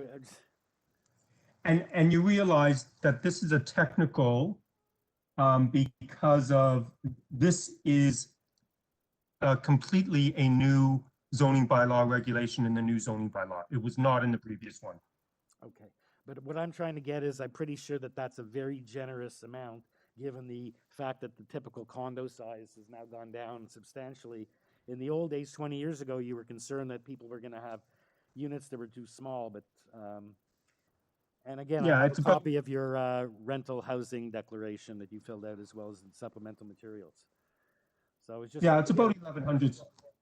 It's about 1,100 square feet, which is quite generous. Whereas maybe about 125 was permitted or something, so it's not much of a variance, so I just want to clarify. Is there anything you'd like to No. add? Because I don't think we need a presentation. Let us know anything before I see if committee members have any questions or just whether that- we're ready to vote. Yeah, just that it really is a technical variance because of this particular regulation being added to the, the cross-city zoning bylaw that would never have been in the original zoning bylaw that would have applied to this property. And obviously 1,200 feet by today's standard is excessively large compared to what people are buying expensive condominiums for. Yeah, and I'd also like to say, this would be encouraging the type of affordable rental. It's along the subway line. It's within the existing building envelope.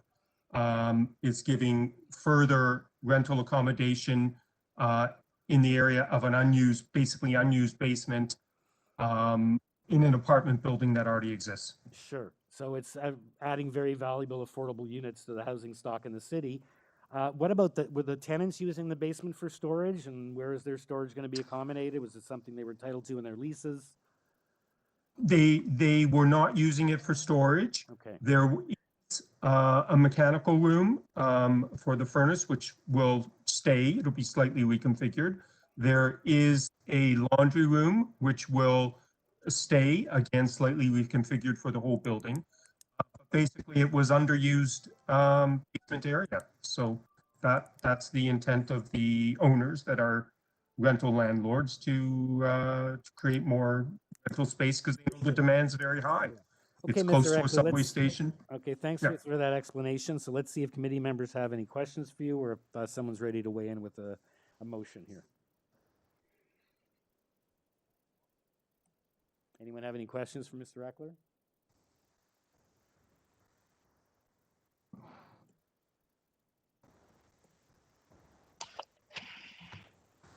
I don't have any questions. I'm prepared to weigh in with the motion. Okay. There's no questions. I move that we approve the variance requested by the applicant. I find it's very minor in nature and consistent with the core principles of the Planning Act. Okay, thank you, Ms. Reddick. Is someone prepared to support that motion? Second that motion? I'll second Neil Palmer. Thank you, Mr. Palmer. All in favor? You have, Danny I doing? think, unanimous approval. I haven't seen Danny's hand go up. Is Danny still, Danny, can you hear us? Okay. Okay, so the application is approved. Thank you, Chairman. Thank you, members. Thank you. Okay, item number 21 is 17 9th Street. It's an application to construct a second-story addition above the existing dwelling. And we only have the one speaker, the applicant, Mark Lilly. There are two variances, and there's nothing on file, no letters. So other than Urban Forest requesting condition number 1, there are no other comments from city departments or from area neighbors. The speaker, Mr. Lilly, are you with us? Yes, good afternoon. Good afternoon. Before I see if committee members have any questions, is there anything you'd like to add? Because we really No, nothing in particular, other than to say that we are just building on top of the existing bungalow. Yep. And that the second floor that is in question on the north side is simply sitting on the existing structure. Exactly, and there's a very clean application, no weigh-ins by planning or transportation or neighbors. Committee members, any questions, or is someone ready for a motion? Mr. Chair, I have a question. Is there, with respect to variance 1, the minimum required side yard setback 0.6, requested 0.37? Is that an existing situation? Yes, that's correct. It's the existing setback is 0.37. Okay, thank you. You're just building right up, straight up. Okay. Yep. And there is urban forestry condition number 1. That's correct.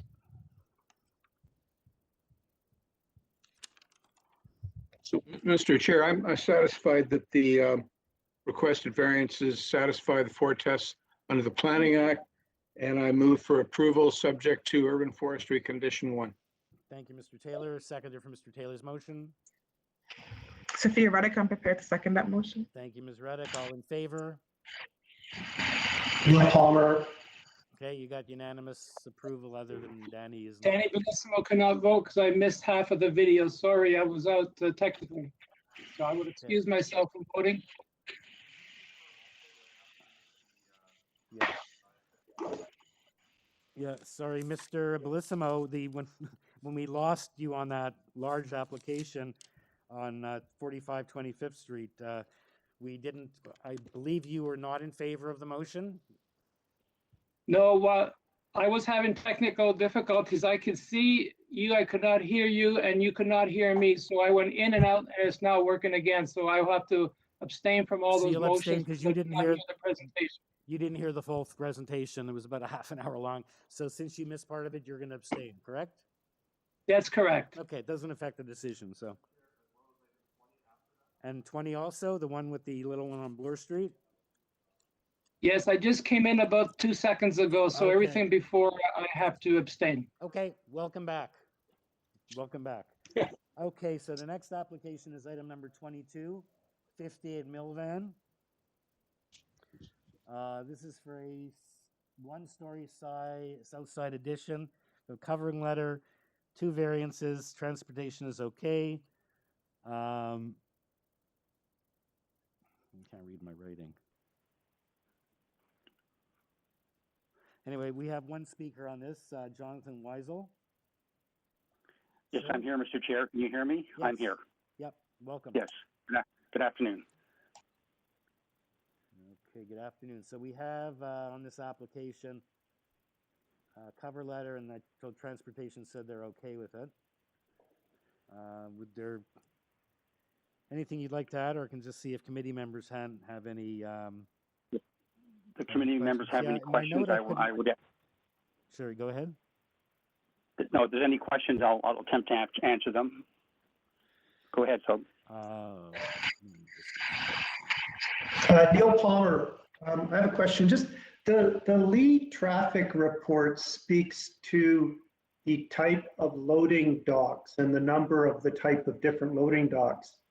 But the variances weren't for the loading docks. They were for the driveway aisle and I think parking space. They're both existing conditions. The driveway is existing. There was front yard parking that was existing. The loading dock, the way it was explained to me when I submitted the application was it couldn't really be a variance. The zoning review that we got said they weren't sure whether the loading was going to work, and they asked us to deal with transportation. That's why Leah was retained.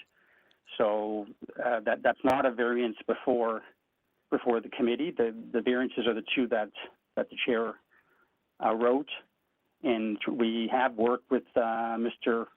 Nicolucci of Transportation, and he had some questions about our loading justification study, and we answered them to his satisfaction. So that's why he wrote the memorandum saying that he was satisfied that the loading proposed and the type B loading docks are appropriate for this use. So they were not variances. Okay, I was just confused.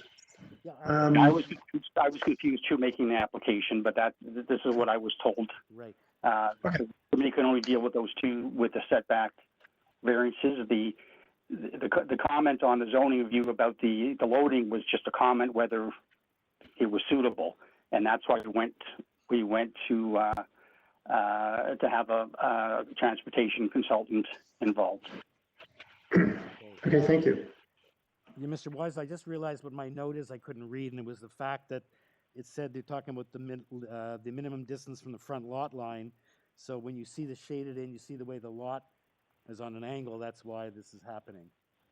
So I think that very well illustrates what the situation is here, and that's why transportation is okay with this. even though you're only Yes. 0.3 from the lot line. Yes, if you look at page 3 of my submission, the aerial photo, Yeah.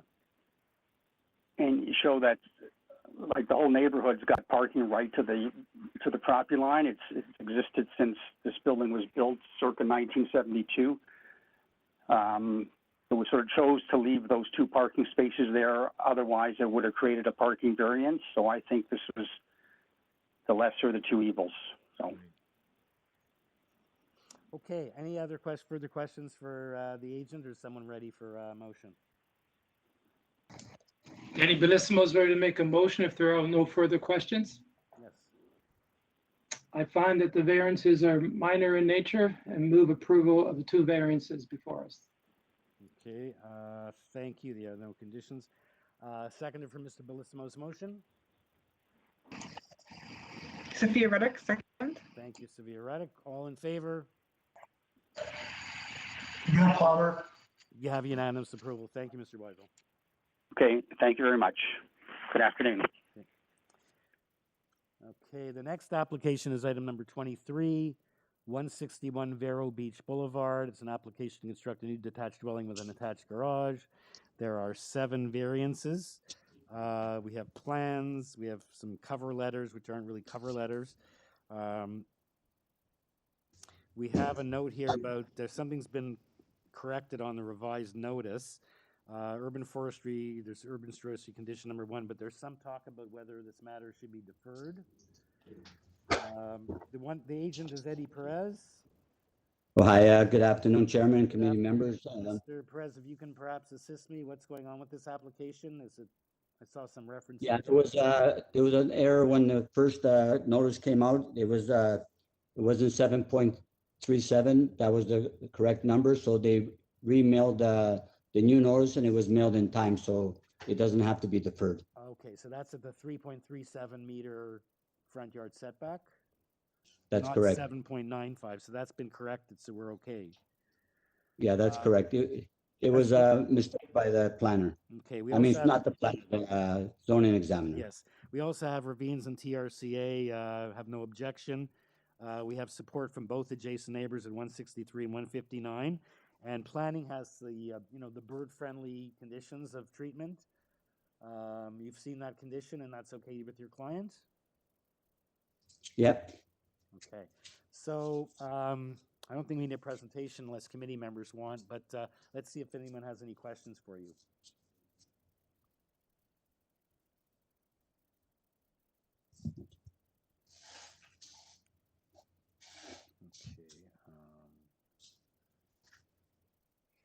Okay, so you're okay with those conditions. If no one has any questions, is someone ready to weigh in with a motion? And we have urban forestry and we have planning. And I think TRCA is...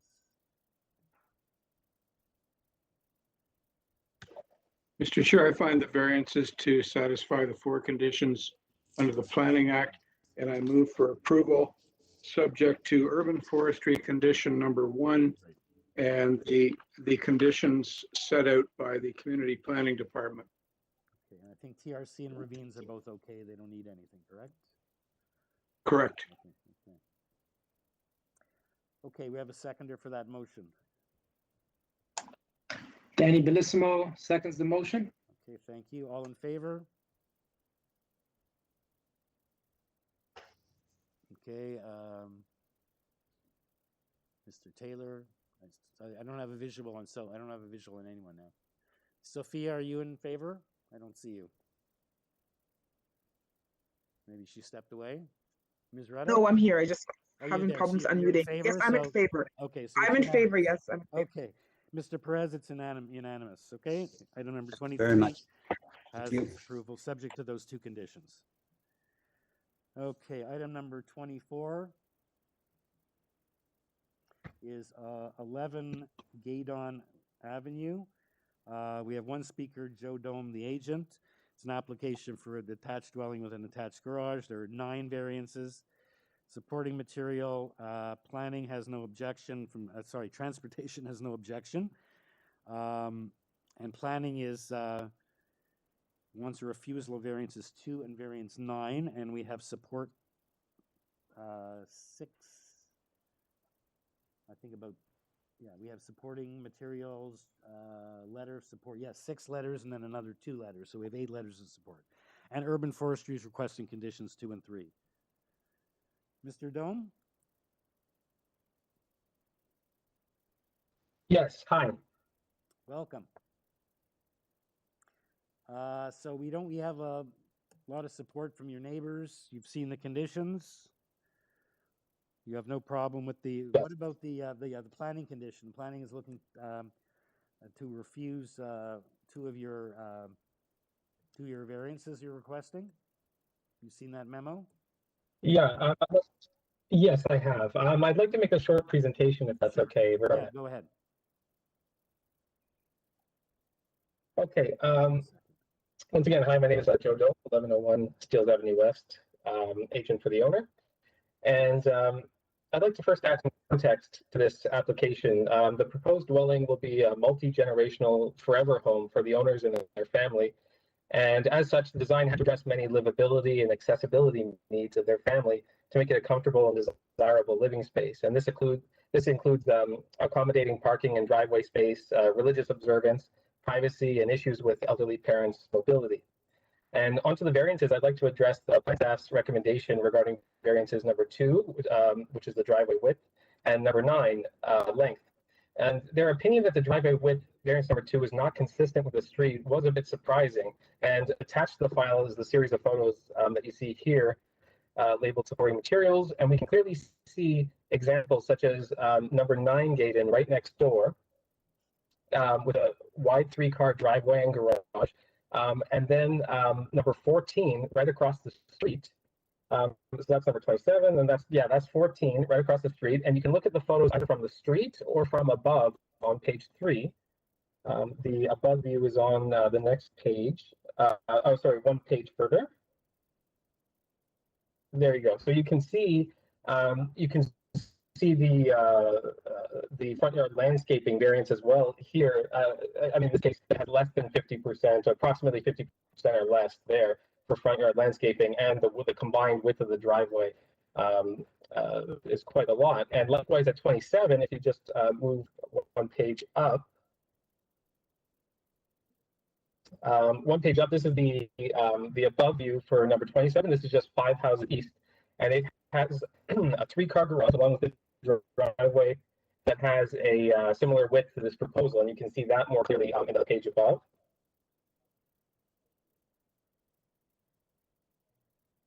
There you go, it's 27. Yeah, and that one also has the front yard landscaping approximately 50% or less as well. And furthermore, in Transportation's attached report, they concluded they had no objections to the driveway width. And to address their comments on variance number 9 regarding length, the 22.86 meters is primarily due to the addition of a basement bathroom below the rear deck, as shown on the basement drawing page A300. And the majority of the house is at a length of 17.98 meters, with the exception of the second floor 1.2 meter bump out. So for that portion, it's 19.2 meters, making the 22.86 length mostly technical in nature, mainly due to that bathroom below the deck. And additionally, while we're asking for that length variance, the proposed dwelling is under the 30% bylaw for lot coverage. It's also a very deep lot, as the rear yard is basically has an additional 23.69 meters in length from the rear wall to the rear lot line. And finally, the dwelling doesn't have a front yard setback. And for reference, if you hop over one street directly north, there's a 19.4 meter length was approved at 5 Sunset Trail in 2015.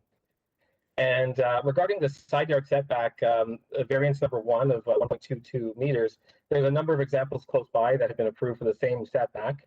Directly south, actually on the very next street, 68 La Villa was approved for 1.22 side yard setback, as well as 42 Yorkdale Crescent and 18 Rubin Avenue. And regarding the height variance of 10.29 meters, that's variance number 3. But we feel this is a small increase.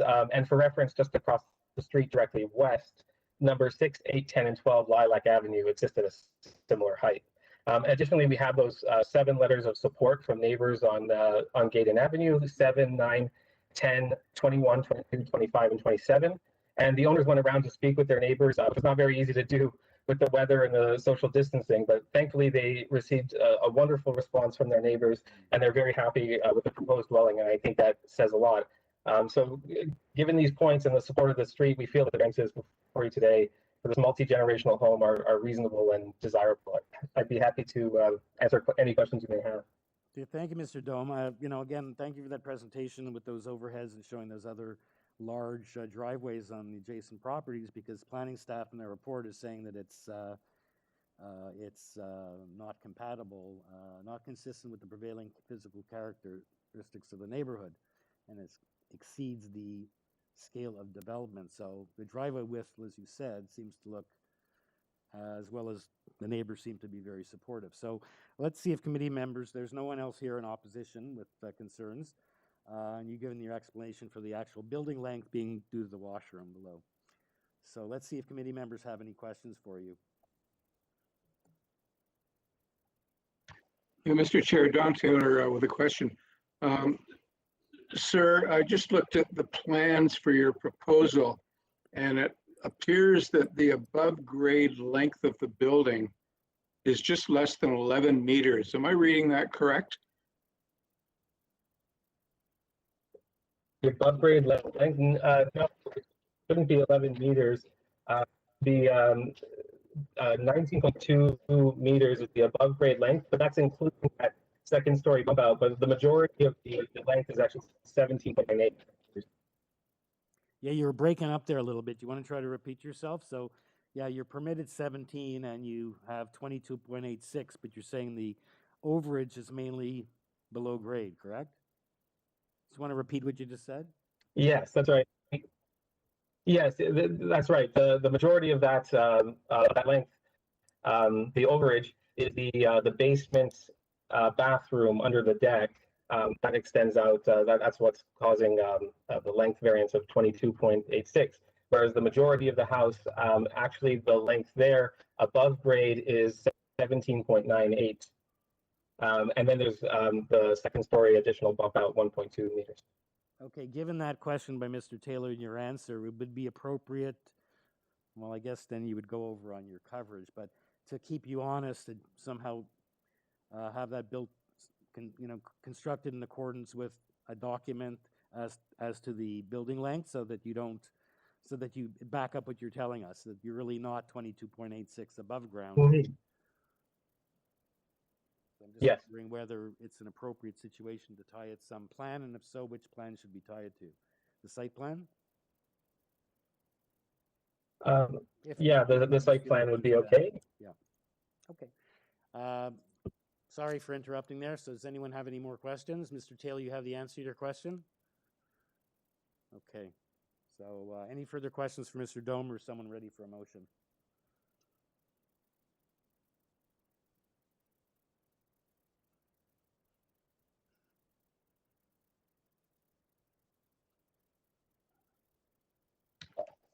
Mr. Chair, I find the requested variances meet the 4 tests under the Planning Act, and I move for approval subject to urban forestry conditions 2 and 3, and on condition that the proposal be built in accordance with the plans on file with the Committee of Adjustment. With respect to the length? We don't want to talk. Yes, with respect to building length, yes, sir. So in view of the current, today's new change from substantially in accordance to be constructed as per the site plan with respect to the length, I guess is how we would word that. Yes, I accept that. Thank you, Mr. Chair. Thank you. Do we have a seconder for Mr. Taylor's motion? I'll second. Neil Palmer. Thank you. All in favor? Okay, unanimous. Thank you, Mr. Dome. Thank you very much. Okay, our next application is item number 2580 King George's Road. It's to construct a 3rd-story addition above the existing dwelling. There are 3 variances. They're all height related. There's a previous decision in 2006, same owner, granted second and third floor additions. I'm not, maybe perhaps we can hear whether that was built or not. And the agent is Enzo Locasano. As well registered That's to correct. speak is 69, someone at 69 Willington Boulevard, also registered to speak on that, perhaps a neighbor. Welcome, Mr. Locasano. Thank you. Hello? Yes. Go ahead. Yeah, the previous decision was actually in 2016 Oh, 16, I said. for this application to construct a second and third story rear addition, which were never built. Okay. What was actually built was a one-story rear addition. So what the client would like to do is we use some of the variances that were approved in 2016, but because of the changes of the bylaw and the wording, it actually created 3 additional variances, and I think one of them is it's a copycat of what was approved in 2016, because it was approved for a height of 9.89 meters, and we're actually at 9.65 now. But the examiner wanted to keep that in there because of the design or the intent of the design change. This third floor addition is basically within the roof space at the rear of the building. The front of the building, the character of the house is unchanged. So the heights are really brought on by the roof style at the back in order to give them enough height for a livable master bedroom space. Okay. Thank you, Mr. Locasano. So I've just been advised that the other speaker will not be joining us. So it's just you. And so I've indicated there's no conditions here. We just have that previous decision. So any committee members, any questions for Mr. Locasano, or is someone ready to bring a motion? Danny Bellissimo here. If there are no questions, I'm satisfied and ready to make a motion. Go ahead. I find that the variances are minor in nature and move approval. Thank you, Mr. Bellissimo. Do we have a seconder for that motion? Sophia Reddick, I second that motion. Thank you. All in favor? You have unanimous approval. Thank you very much. Have a great day. Same to you, Mr. Locasano. Okay. Item number 26 is 12 Cheshire Drive. Hi, I'm Angus. Yeah, just you want to hang on for a second.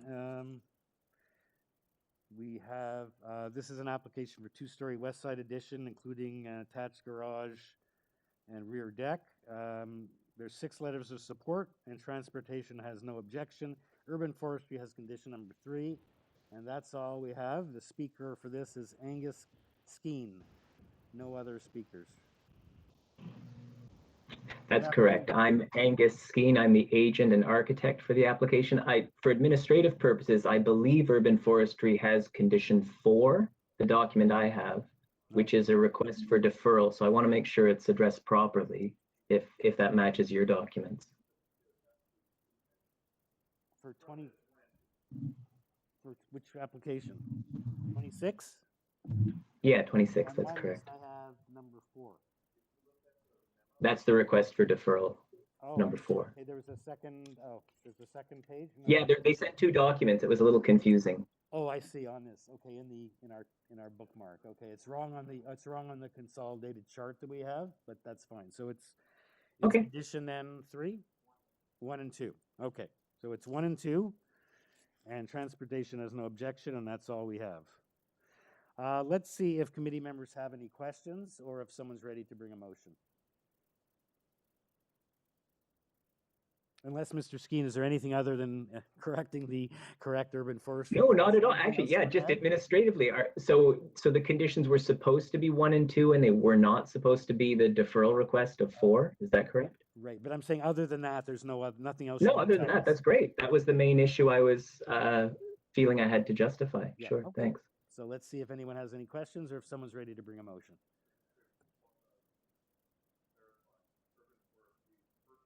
Mr. Chair, Don Taylor, I find the requested variances satisfy the 4 tests under the Planning Act, and I move for approval subject to urban forestry conditions 1 and 2. Thank you. Seconder for Mr. Taylor's motion. Danny Bellissimo seconds the motion. Okay, all in favor? Okay, looks like we have unanimous approval. Thank you. Even though I don't see Mr. Taylor. Okay, so that's item number 26. So we now have 27, 9, 30. We now have the next 4 items are all my favorites, consents and consents to several lots and associated variances with what's proposed to be built. That's the next 4 applications, and then we have then we move on to our 3 o'clock hearing. So just the people who are here for 3 o'clock, please bear with us. We're running a little behind. We had a couple of long applications. So let's move over to item number 27, A, B, and C, 29 Roseland Drive. Hello. So we have, Can you hear me? if we can I'd just like to introduce the application. But in the meantime, we do have registered to speak the agent, Mehdi Hossani, as well as the neighbors at 27B Roseland and 36 Roseland. So this is an application. We have planning conditions. This matter was deferred or March 3rd, or was never scheduled actually. But we have planning comments from March 2020, which we've been told still applies. Councillor Grimes does not support this application. 27B and 36, who are present, has written letters of objection.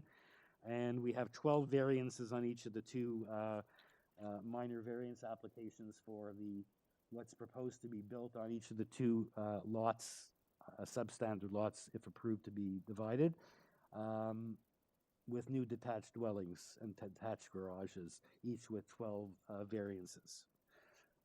So let's go to Mr. Hossani. Good afternoon, Mr. Hossani. Good afternoon, Mr. Chair. And sorry, just one more thing I forgot to mention, and Urban Forestry is looking for a refusal. Their condition number 5. So sorry, so please advise us why this is supportable, these smaller lots, and what you propose to be built on each of the lots, each with 12 variances. Mr. Chair, can you hear me? Yes. Okay, so I just had a discussion with my client. Can you try to speak a little clearer, because you're a little clearer, a little slower, a little more directly into the Sure. microphone, please? Thank you. Can you hear me very well now? Yes. Okay, so we had the discussion with my client, and we are moving forward to a requested deferral for this application in order for the owner to have the chance to review the drawings again and talk to the planning department and the neighbors in order to resolve the issues that the neighbors they have with this proposal and the committee and the planning department. Okay, so as I said at the outset, there was a staff report in March 3rd, 2020, right, that recommend. I don't even believe you came before us. It was an application to be scheduled or to be determined, and SCAF recommends the consent and related minor variance applications not be scheduled. That was back a year ago, to provide the applicant an opportunity to modify the proposed variances, be more in keeping with the official plan, zoning bylaws, and existing character of the neighborhood prior to a scheduled hearing. So you've now scheduled yourself for a hearing, and you have, I guess that you had 13 variances on each, and now you have 12. So I don't know what this got. So you want to defer at this point to make changes? What's the There purpose was a of deferral? miscommunication between the planning department and us. So this miscommunication ends up to have this hearing being scheduled, and we got a response from them really late. And that's why we want to defer this application in order to get a chance to discuss with the planning department more in order to get this issue resolved. Okay, but Mr. Medley, this was the same situation last March. What I'm just wondering is why you were able to schedule this a year later by eliminating, I'm not even sure which one of the 13 variances Oh, we didn't- you Mr. Chair, eliminated, we but you didn't only have- eliminated one variance. I don't know if you changed the numbers in any of the other ones. I haven't checked. So in other words, having said that, you now wish to defer for the purpose of consultation and making changes. Is that correct? Yes, and we didn't have any hearing before. Sorry, I So didn't this hear is that. the first hearing. This is the first hearing. We didn't have any hearing last year. No, I realize I realize that, but I'm saying if a year ago they said not to schedule it till you made some changes, I guess it's at your, so I'm just wondering, and you don't have to tell me if you don't want to, but I'm wondering why you scheduled it now a year later with one less variance. So in any It was event, the whole, yeah, in it any was, it event, was the whole problem with the miscommunication with the planning department. And we applied for this property before the pandemic, I think, and then the quarantine happened, and the whole thing was miscommunication with the planning department and us.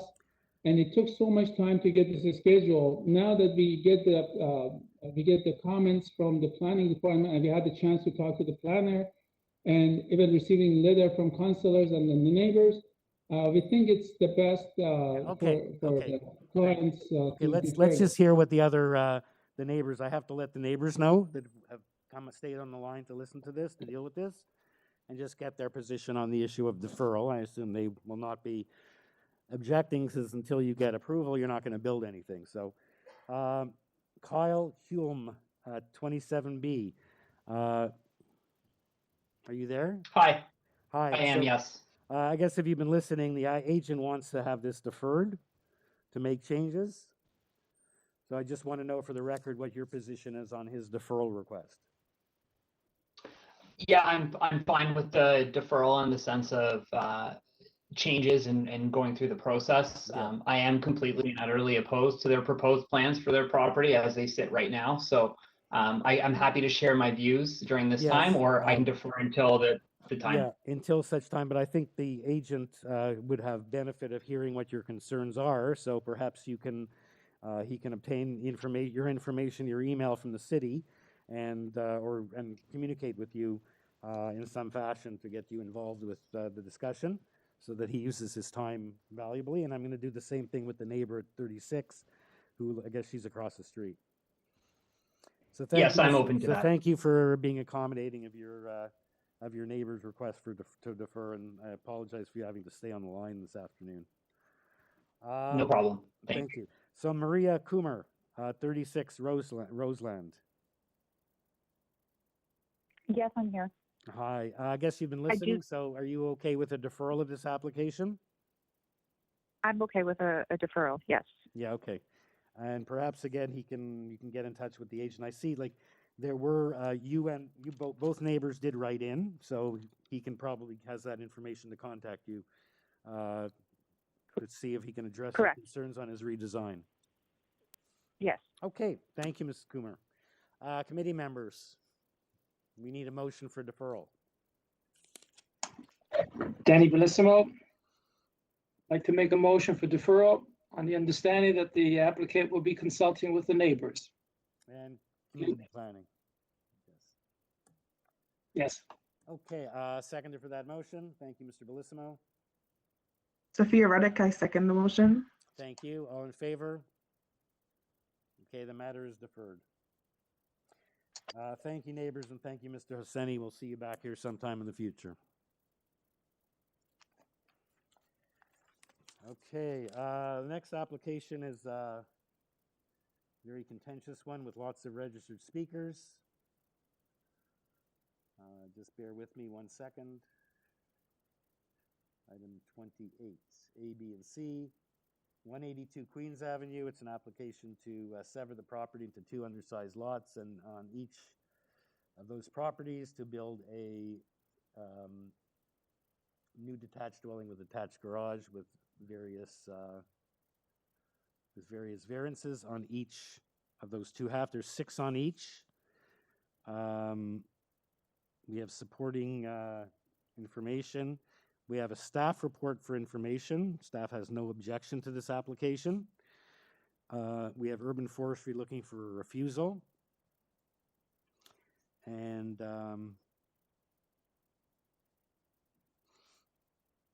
we always have the standard information that we have on consents. We have the economic, the construction and economic, what are they called here?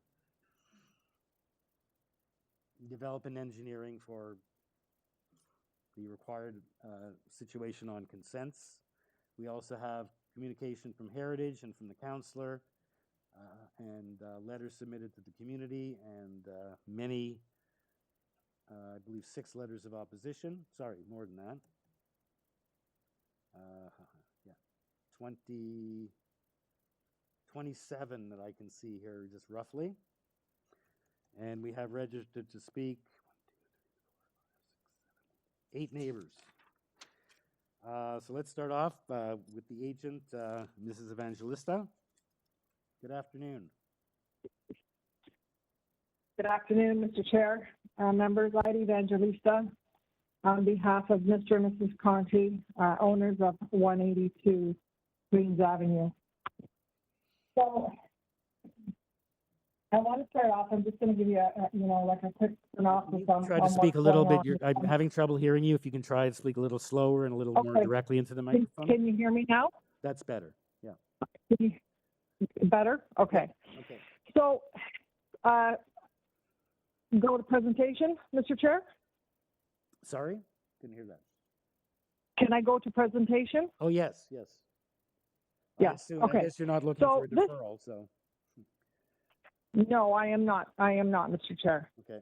And I will go through, I will go through the memorandums and I'll explain them. Yep. So this area is zoned RMU3.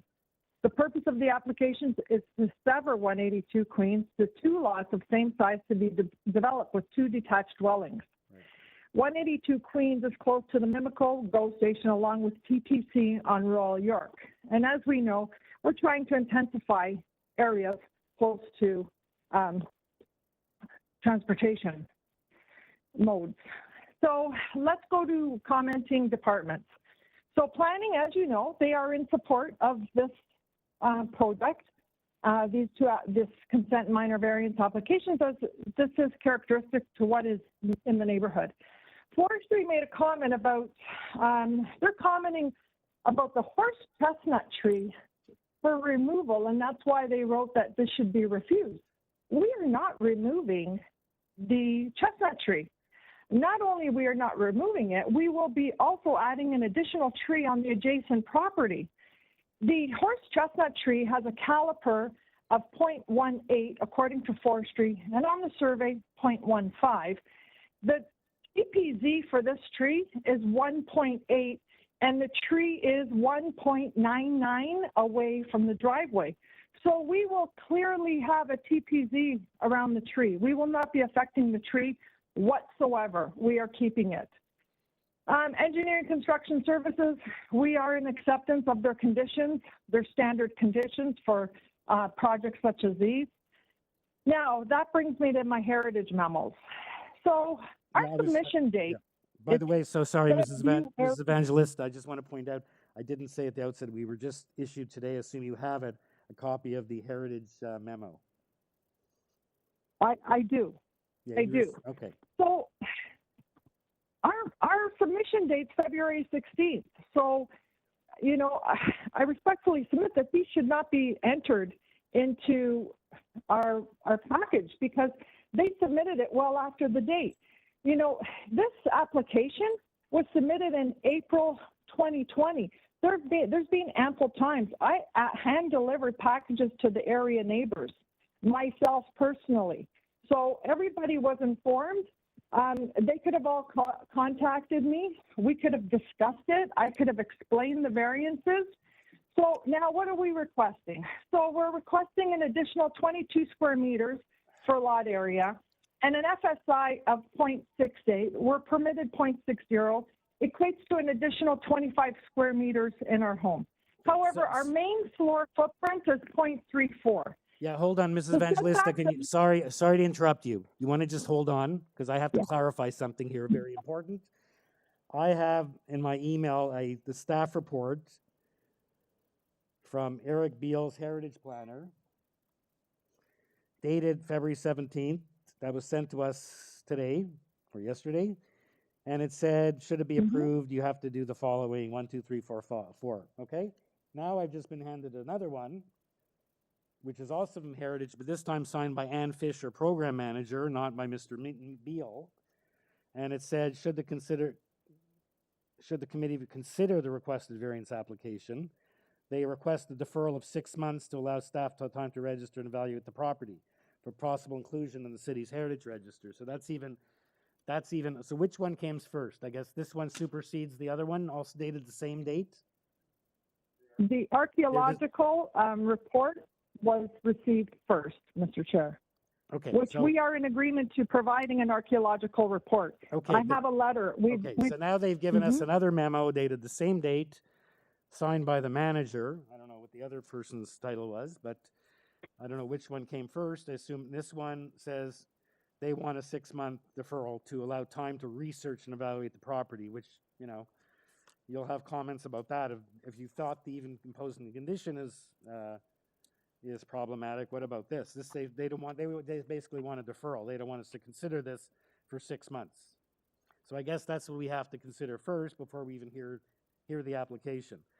Staff, can you confirm that this memo from Ann Fisher, dated February 17th, supersedes the memo dated the same date from Mr. Beal? In which case, we have to consider the request for deferral for 6 months to basically tie up this property, which, so. No. It's the same date. Yeah, he's a heritage planner.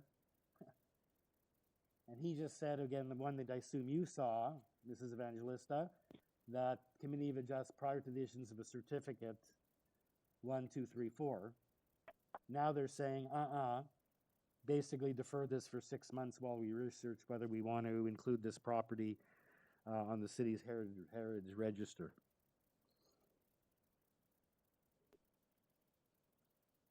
Through you, Mr. Chair. Yes. One is relating to archaeology, and then the other one is heritage planning. Oh, yes. Okay. And archaeology, we are in agreement too. We have already, we already have. So yeah, we already have someone on board. These are two different concerns. One is archaeological, which you're prepared to do, and the other one is let's see if we can allow you to do anything with this house, which I'm not sure. I know you're not a solicitor, but bringing this to us at the last minute, you know. So the issue is, I guess, to consider. Mr. Carvalino's putting his hand up here. Mr. Chair, both are part of City Planning's Heritage Division. Yes. Both have submitted recommendations. One is to archaeology, and they're the standard for recommendations that you usually get. And the other one is for heritage itself. Right. So they're both from the same. They're both from City Planning, but they represent two separate recommendations. Right. Okay. And when did we receive this second letter? Well, from the dates on Fisher? both. Was that just today? The dates on both are the 17th of February. Okay, but we didn't see this until this morning. Is this part of our package? Yeah, this is in your additional materials that was sent to you yesterday. It did arrive late, but it's our practice to include memos that are received after the cutoff so that the committee has everything before it to make an informed decision. So, Mrs. Evangelista, were you aware of this request for 6 months? Through you, Mr. Chair, you know, with respect, our submission date's February 16th, and I understand it's coming from departments.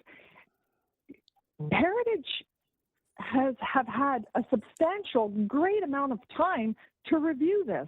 This all stems from one property within the neighborhood, and now they're painting every property with the same brush. And you know, we have worked closely with all departments, and now at the 9th hour, I'm given this, and my clients are now having to wait another 6 months. When in actual fact, I've pulled from the because what they're referring to is a veteran who lived in the property, but in actual, and he was a bricklayer. In actual fact, he lived at 282 Queens, which I submitted to Mr. Carvalino and to Nicole.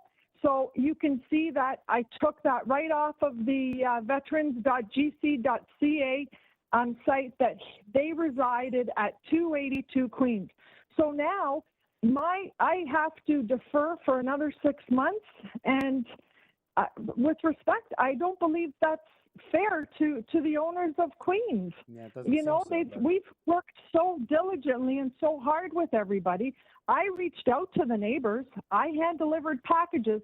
They could have all contacted me and had a fulsome discussion with their concerns, but everybody just tried to do something, you know, behind the scenes. So when I'm reading letters that's saying full transparency, well, full transparency is full transparency on my behalf, but I'm not seeing it on the neighbor's behalf. So I ask you, Mr. Chair, is this right? Is this just? That at the 9th hour now I have to turn around for another 6 months and wait, which you know will turn out to be 8 months. So, question for you. So it appears here in the report, they confirm that the plans are dated January 16, 2020, and they were date stamped, received at committee April 22nd, 2020. So it's exactly, 10 months ago to the day almost. Correct? 10 months that you put in this application, and That's now correct. they're We've been coming working in on with this this for a letter. long So time. anyway, let's see if committee members have any questions for you, because I guess we have to deal with this deferral request. Mr. Carvalino? I assume we have to address this request for deferral from community planning made yesterday, and an application was filed 10 months prior. So let's put it to the members. Members, any questions on the matter of the deferral? You understand the situation here? And I guess we have to deal with this request for deferral from Heritage Planning that we received. Yes, Mr. Chair, Don Taylor, I have a question for Ms. Evangelista. Ma'am, you mentioned that you were satisfied with addressing the conditions set by engineering and construction services. I'm reading their memo dated December 7th, 2020, that says they wish to advise that they are deferring final comments on the submitted consent application until the required materials are submitted for review and approval. No, So this is the most current. Sorry, This Mr. is the Mr. most Taylor. Mr. Taylor, if I can interject, isn't that the standard engineering conditions for consents? We're talking about the memo dated 17th, received yesterday, about the heritage condition. We're not talking about the engineering. I'm aware of that. I'm just saying this deferral consideration on the heritage issue is not the only issue with respect to deferring. The latest communication we have from another department is that they're not making their comments until they get required materials. That's engineering and construction services. Is that standard? So even, I guess what I'm saying is, even if we had sympathy for the fact that the heritage issues are, late in coming, we have a fairly current email from engineering construction services that once again says they don't have the required information to, set their standard conditions. Through you, Mr. Chair, may I answer members' question? Oh, that's okay. That's not just a standard. We have to. Okay. Yes. Recommendation.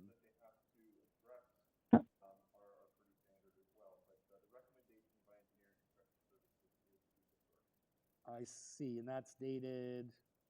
Everyone missed that. That's dated December 7th. Thank you, Mr. Taylor, because I figured that was just like one of these standard, engineering and construction issues about separate services and separate municipal addresses and all of that, and I didn't. Very good to catch that. So that, Mr. Carvalin, is not a standard. Oh, well, obviously we have to wait for certain information that's not yet available. That's not a standard comment. No, they're actually recommending a deferral of the final comments until the 3 items above are addressed. And I don't have any communications from them since December 7th to identify that recommendation's changed. Oh, but this is all about drainage and sanitary sewers and separate services. So yes, is that? So that says they want a deferring final comments as opposed to deferring the application. Anyway, I don't know. Through you, Mr. Chair, can I comment? Yep. Hello? Yes, go. Can you hear me? Yes. Okay. So I spoke to Grace Tessa. All right. So construction engineering services, these are all comments that we will not have until we submit for our building permit, right? They referred to the sewers. They refer to water supply, stormwater drainage, site servicing connections, storm sewer connections. These are all site grading. As we know, and Mr. Carvalino can attest to that, these are all comments. These are all things that are addressed at building permit stage, where we show them a lot grading drainage plan, where we show them the utilities. Transportation, they have no objections to the application. However, construction and engineering services, you know, and this is a conversation that I had with construction and engineering services. And, you know, this is standard. These are all things that we need to do when we submit for our building permit, which has been like this for many, many years. These are all things that we don't know. We would need working drawings. And at this point in time, you know that working drawings are all done at the end of, you know, when we're ready to submit for building permit. So I don't, you know, and with respect to construction engineering services, how would these comments even be addressed unless we have working drawings? We can't, you know, we can't state where the water connection is, the site grading, the utilities, the road allowance, the stormwater sewer connection, the site servicing connections. These are all things that are done at building permit stage.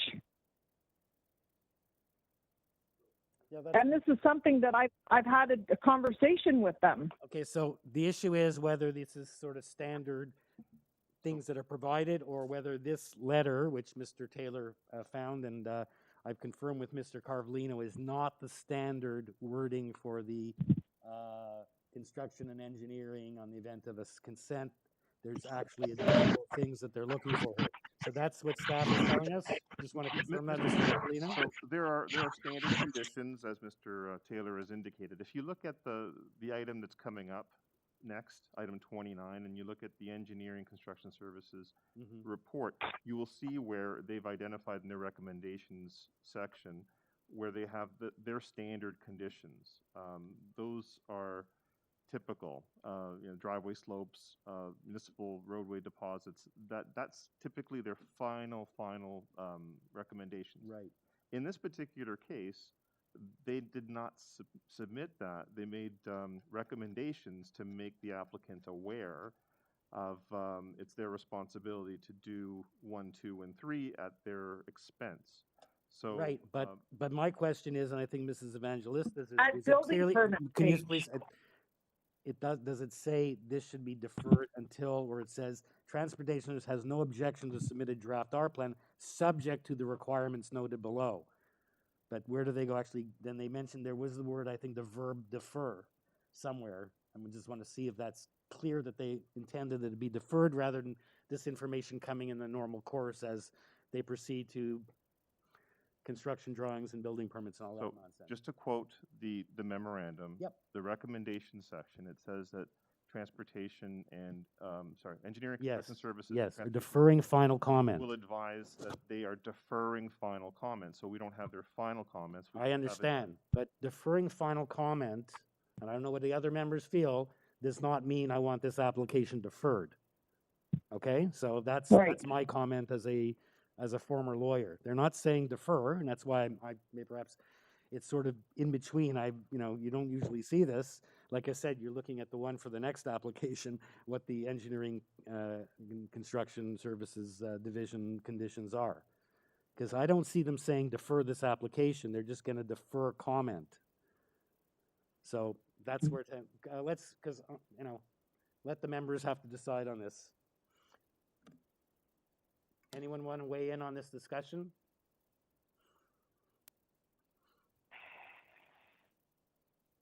You know, it's sort of buried on page 3. It doesn't say please ask for a deferral. It just says we're deferring our final comment, not defer this application. So that's and then there's a bigger issue about the 6 month what we used to call an interim control bylaw. Danny, is that someone's making noise? That could. So does someone? I was just gonna. Mr. Taylor, what's your position on this? Well, I guess my concern is that engineering and construction services and transportation are very key reporting agencies.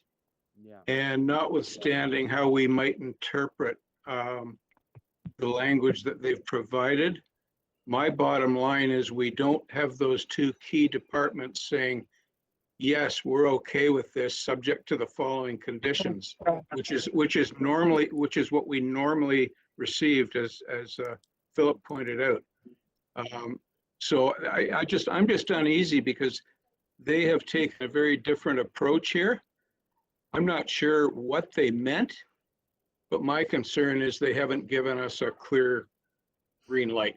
Okay, well, I think it's then we have that issue just on this technical, whether this is the use of the word deferring final comment means to defer, but we have the bigger issue, which is the 6 month sort of, it's sort of like an interim control bylaw where a year ago, they put in an application 10 months ago, and now on the 11th hour, or even later, they're saying, oh, no, we want this put off for 6 months. You can't do anything with your property.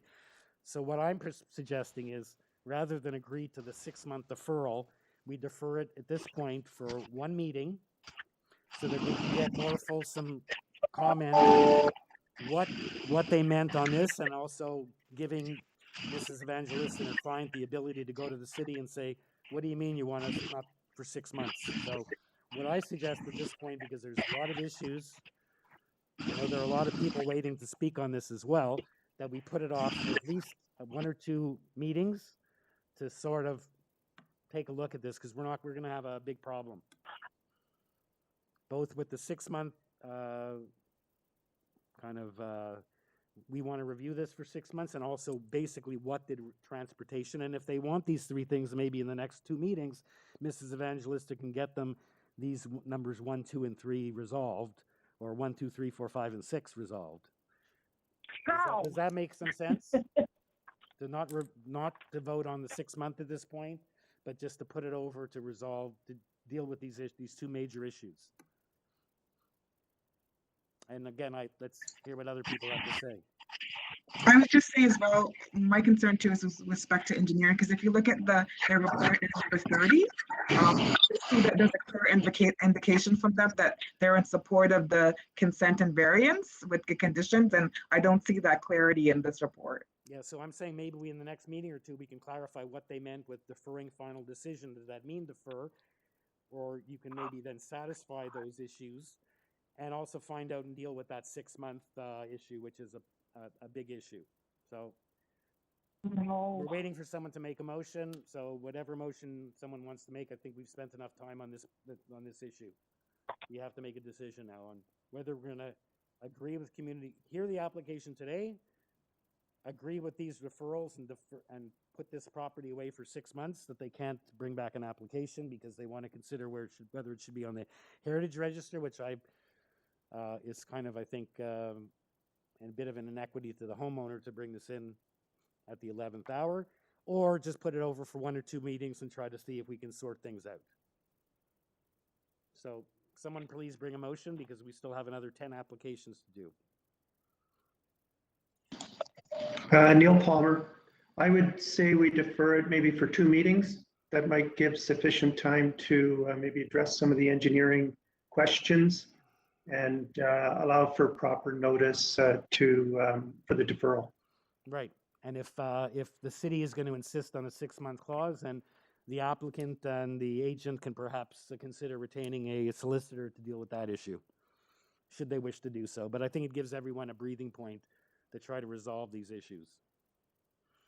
So thank you, Mr. Palmer. Is there a seconder for that motion? March I'll second that motion, Mr. Chair.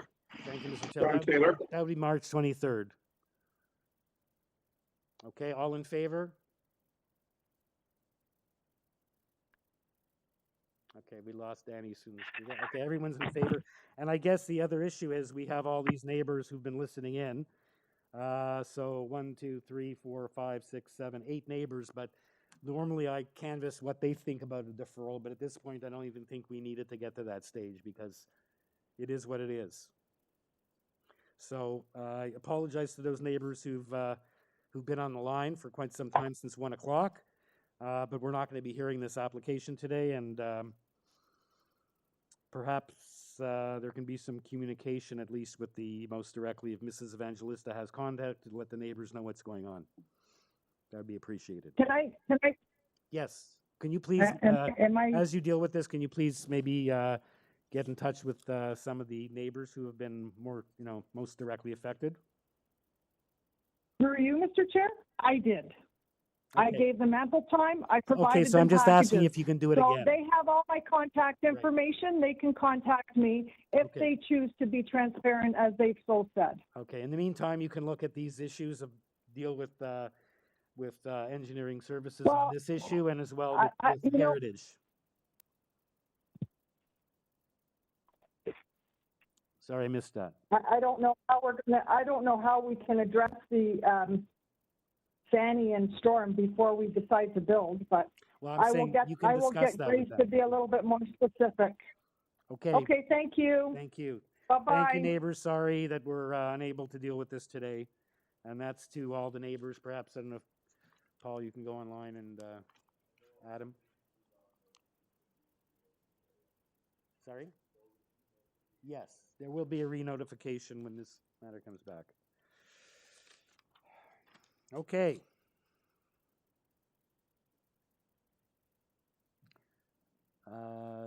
Next application is 29 A, B, and C, number 1 Milton Street. It's an application consent to sever the lot into 2 undersized residential lots and thereon to develop on each site a new semi-detached dwelling with an attached garage requiring variances. So the zoning bylaw. And we have on this application, the listed variances. We have a lot analysis of the frontages and arborist report, a tree plan. We have forestry comments and urban forest requesting conditions 1, 2, and 3. With the draft R plan, we have the comments from engineering services. We have planning. We have planning comments as well.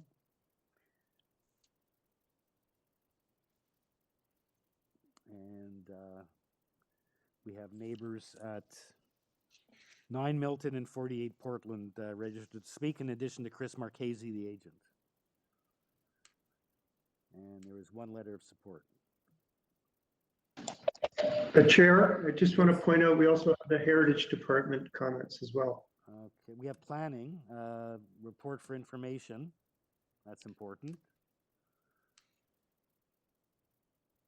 Seen the planning report for information. That's dated February the 12th. And I'm just looking for, I don't see Heritage. Is there a Heritage? Oh, I see. I didn't scroll down far enough. Okay. Wow. Okay. Yes, there is a Heritage and a tree plan after that. So the Heritage report.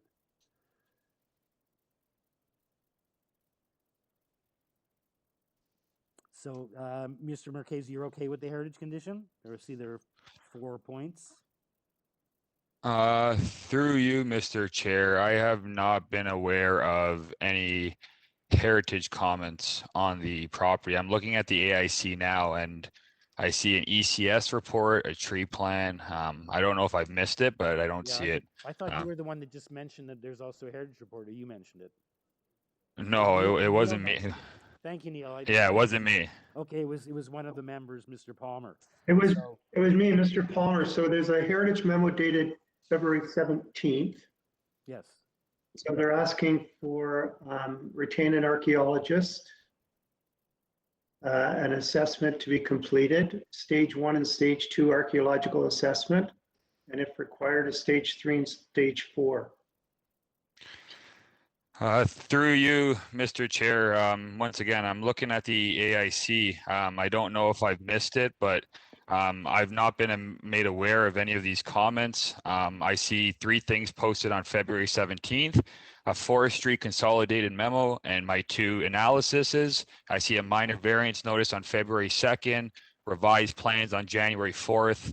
I'm not made aware of this, and I don't agree to it due to the fact that we've not been made aware of this. We've dealt with planning staff to make amendments to satisfy them. ECS has standard comments. Urban Forestry has standard comments. So I don't agree with any of these reports that have been put forward in the last minute that are being mentioned at this point. Well, I see they're dated, sir. It's dated February the 17th, and it is in at least our bookmark package. It's the last item. There are a lot of items on this application. It is the very last item, at least in our bookmark. I guess these lot studies, that was something you provided, right? Those are our analysis. That's all correct. Stuff, And right? Yeah.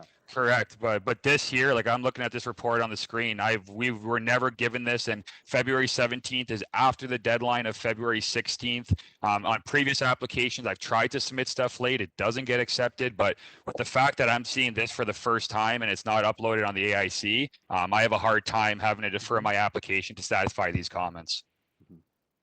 Mr. Carlino? Mr. Chair, we've had a practice starting this year that for departments who can't submit things on time, we do supply them to the committee, and they were supplied 2 days ago to the committee. The recommendations are there. It's up to the committee as to whether or not they wish to include them as conditions. The applicant is correct. He should have been able to view these on the AIC. It should have been posted and uploaded, and we will endeavor to understand why it didn't happen, and we will address it accordingly. Okay. Mr. Marchese, I guess, would you be satisfied with a short deferral to consult with your client and see if you can either agree to this and or negotiate something with archaeologically, or then it's just up to the members to decide whether, based on what Mr. Carvalino just said, whether the committee should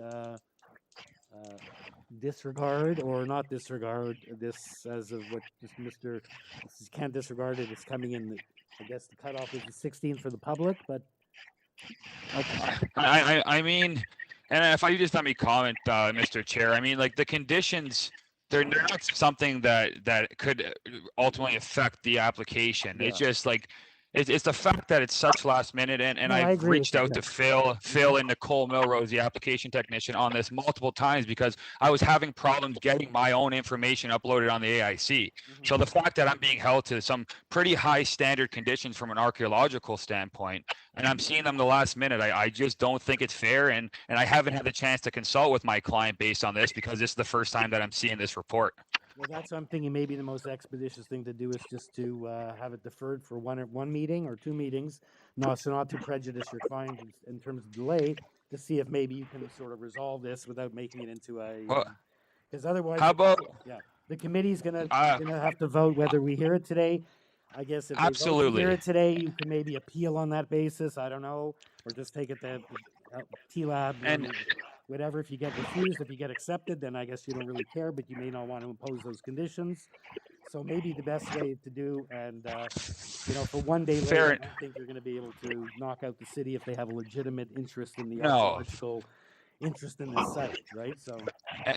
And through you, Mr. Chair, it's an absolutely fair comment, and the archaeologist department isn't recommending a refusal; they're saying if approved. Exactly. So my one thing is let me call my client, and instead of deferring this to the next application, if we can just hold it down, let me contact my client. If I can get city staff to email me that memo so I can have them review it, and if they say, yes, Chris, I'm okay with those conditions, then I will be happy to add those conditions. I just want the chance to review this with my client. I don't blame you. That's so let's just stand it down and see if we can do it that way, or whether you need a couple of weeks or not to deal with this. But perfect. Yeah, we can't just because if we threw it under the rug, if you get refused, that's you could appeal on that basis. If you get approved, the city could appeal and say, hold on a second, you didn't agree with something that may not be a big deal to you in any event. On the last application, the applicant was okay with this type of exercise. What he didn't want was a 6-month delay in his. No, getting I'm aware of things that. registered. So this is a little. Yeah, I heard that. So let's stand it down. Let Phil know when you're ready Perfect. to be back on. Okay, so. Perfect. If I could just make sure Phil sends me that, and I'll have a quick chat, and then I'll email Phil when I'm ready to let you guys know what my clients have decided. Perfect. Sorry, Thank you. Mr. Marquez. And Thank you, meanwhile, Mr. Chair. we'll have to stand down the two neighbors who are also listening in, Shabiruddin Datia and Gloria Lee.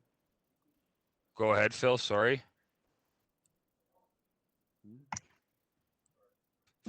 Phil had a comment for me, I thought. Yes, Mr. Marchese, Adam will send you the heritage report. Perfect. Thank you, Phil. Okay, next application, which is our last item on the 1 o'clock agenda, is 3972 Bloor Street West. Again, it's consent to sever the lot into 2 undersized residential lots. On one side, the property redeveloped the site of a new detached dwelling with attached garage requiring variances, and on the other side, the existing dwelling, the retained part 2, will be maintained, and a new detached garage in the rear is proposed with variances. And Mr. Chair, I believe this item is going to be an automatic deferral because of a road widening requirement. Okay, we have on this application Branko Lananov. Yes. And we have Alan Yes. Sanderson from 3970 waiting by also next door. So as I was introducing it, there were 8 variances on Part B, none on Part C. But you're saying, Mr. Carvalino, the Deputy Secretary Treasurer, is telling us that this matter may not have to be resolved, may have to be deferred because of road widening issue. Mr. Carvalino? I believe the applicant's been made aware, but there is a road widening requirement for this application. Have we been advised? Have the committee members been advised of that?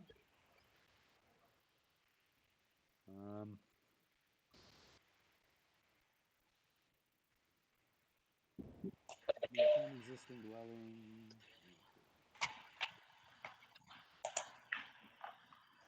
And we have a planning report for information, and we have support on this.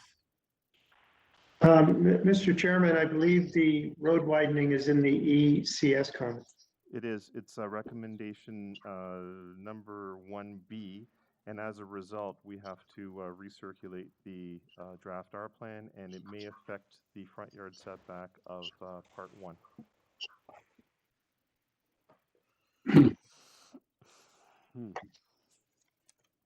Okay.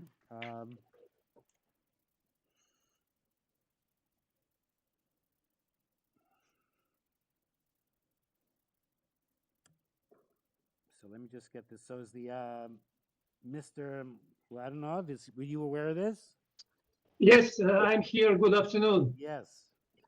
Were you aware that there's an issue with the engineering and construction situation, and there has to be a deferral of this application because of road widening requirements?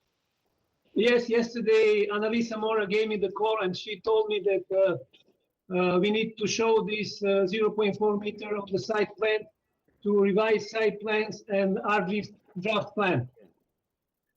Were any of the members aware of this? Okay, so so the issue is, I guess, let's pull up that memo. And I guess similarly where it says, the other one, recommendations. Is it in the recommendations or no, somewhere else? 1B.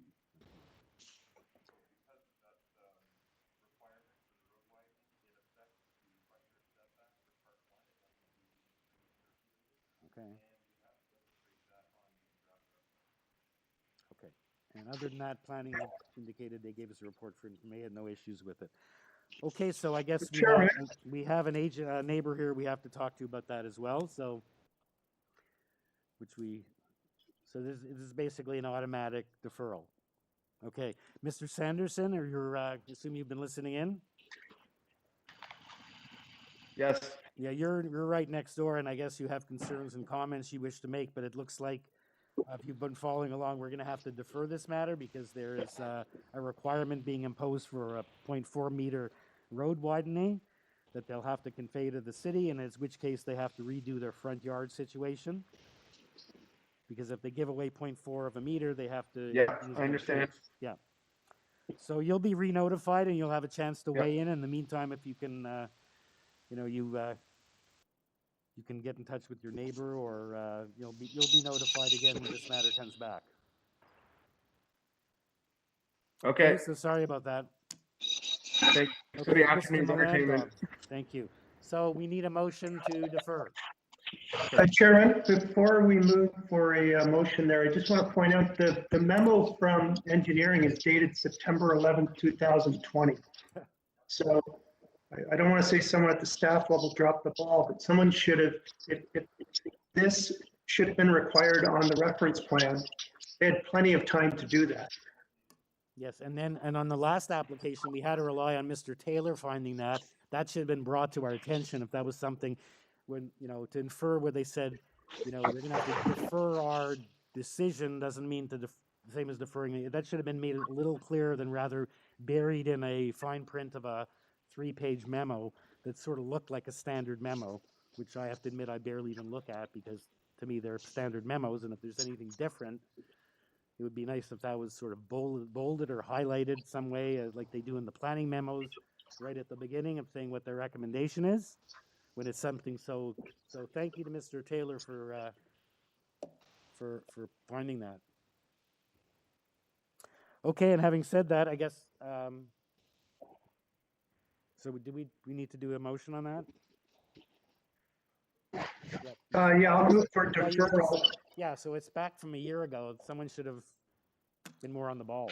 Can you bring a motion? Yeah, I'll move for deferral. Neil Palmer. Thank you, Neil.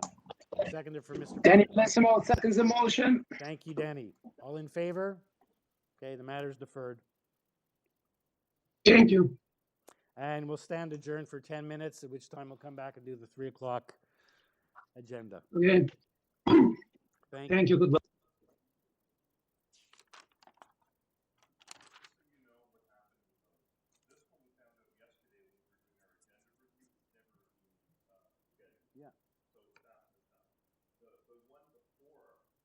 The 6 month thing and the.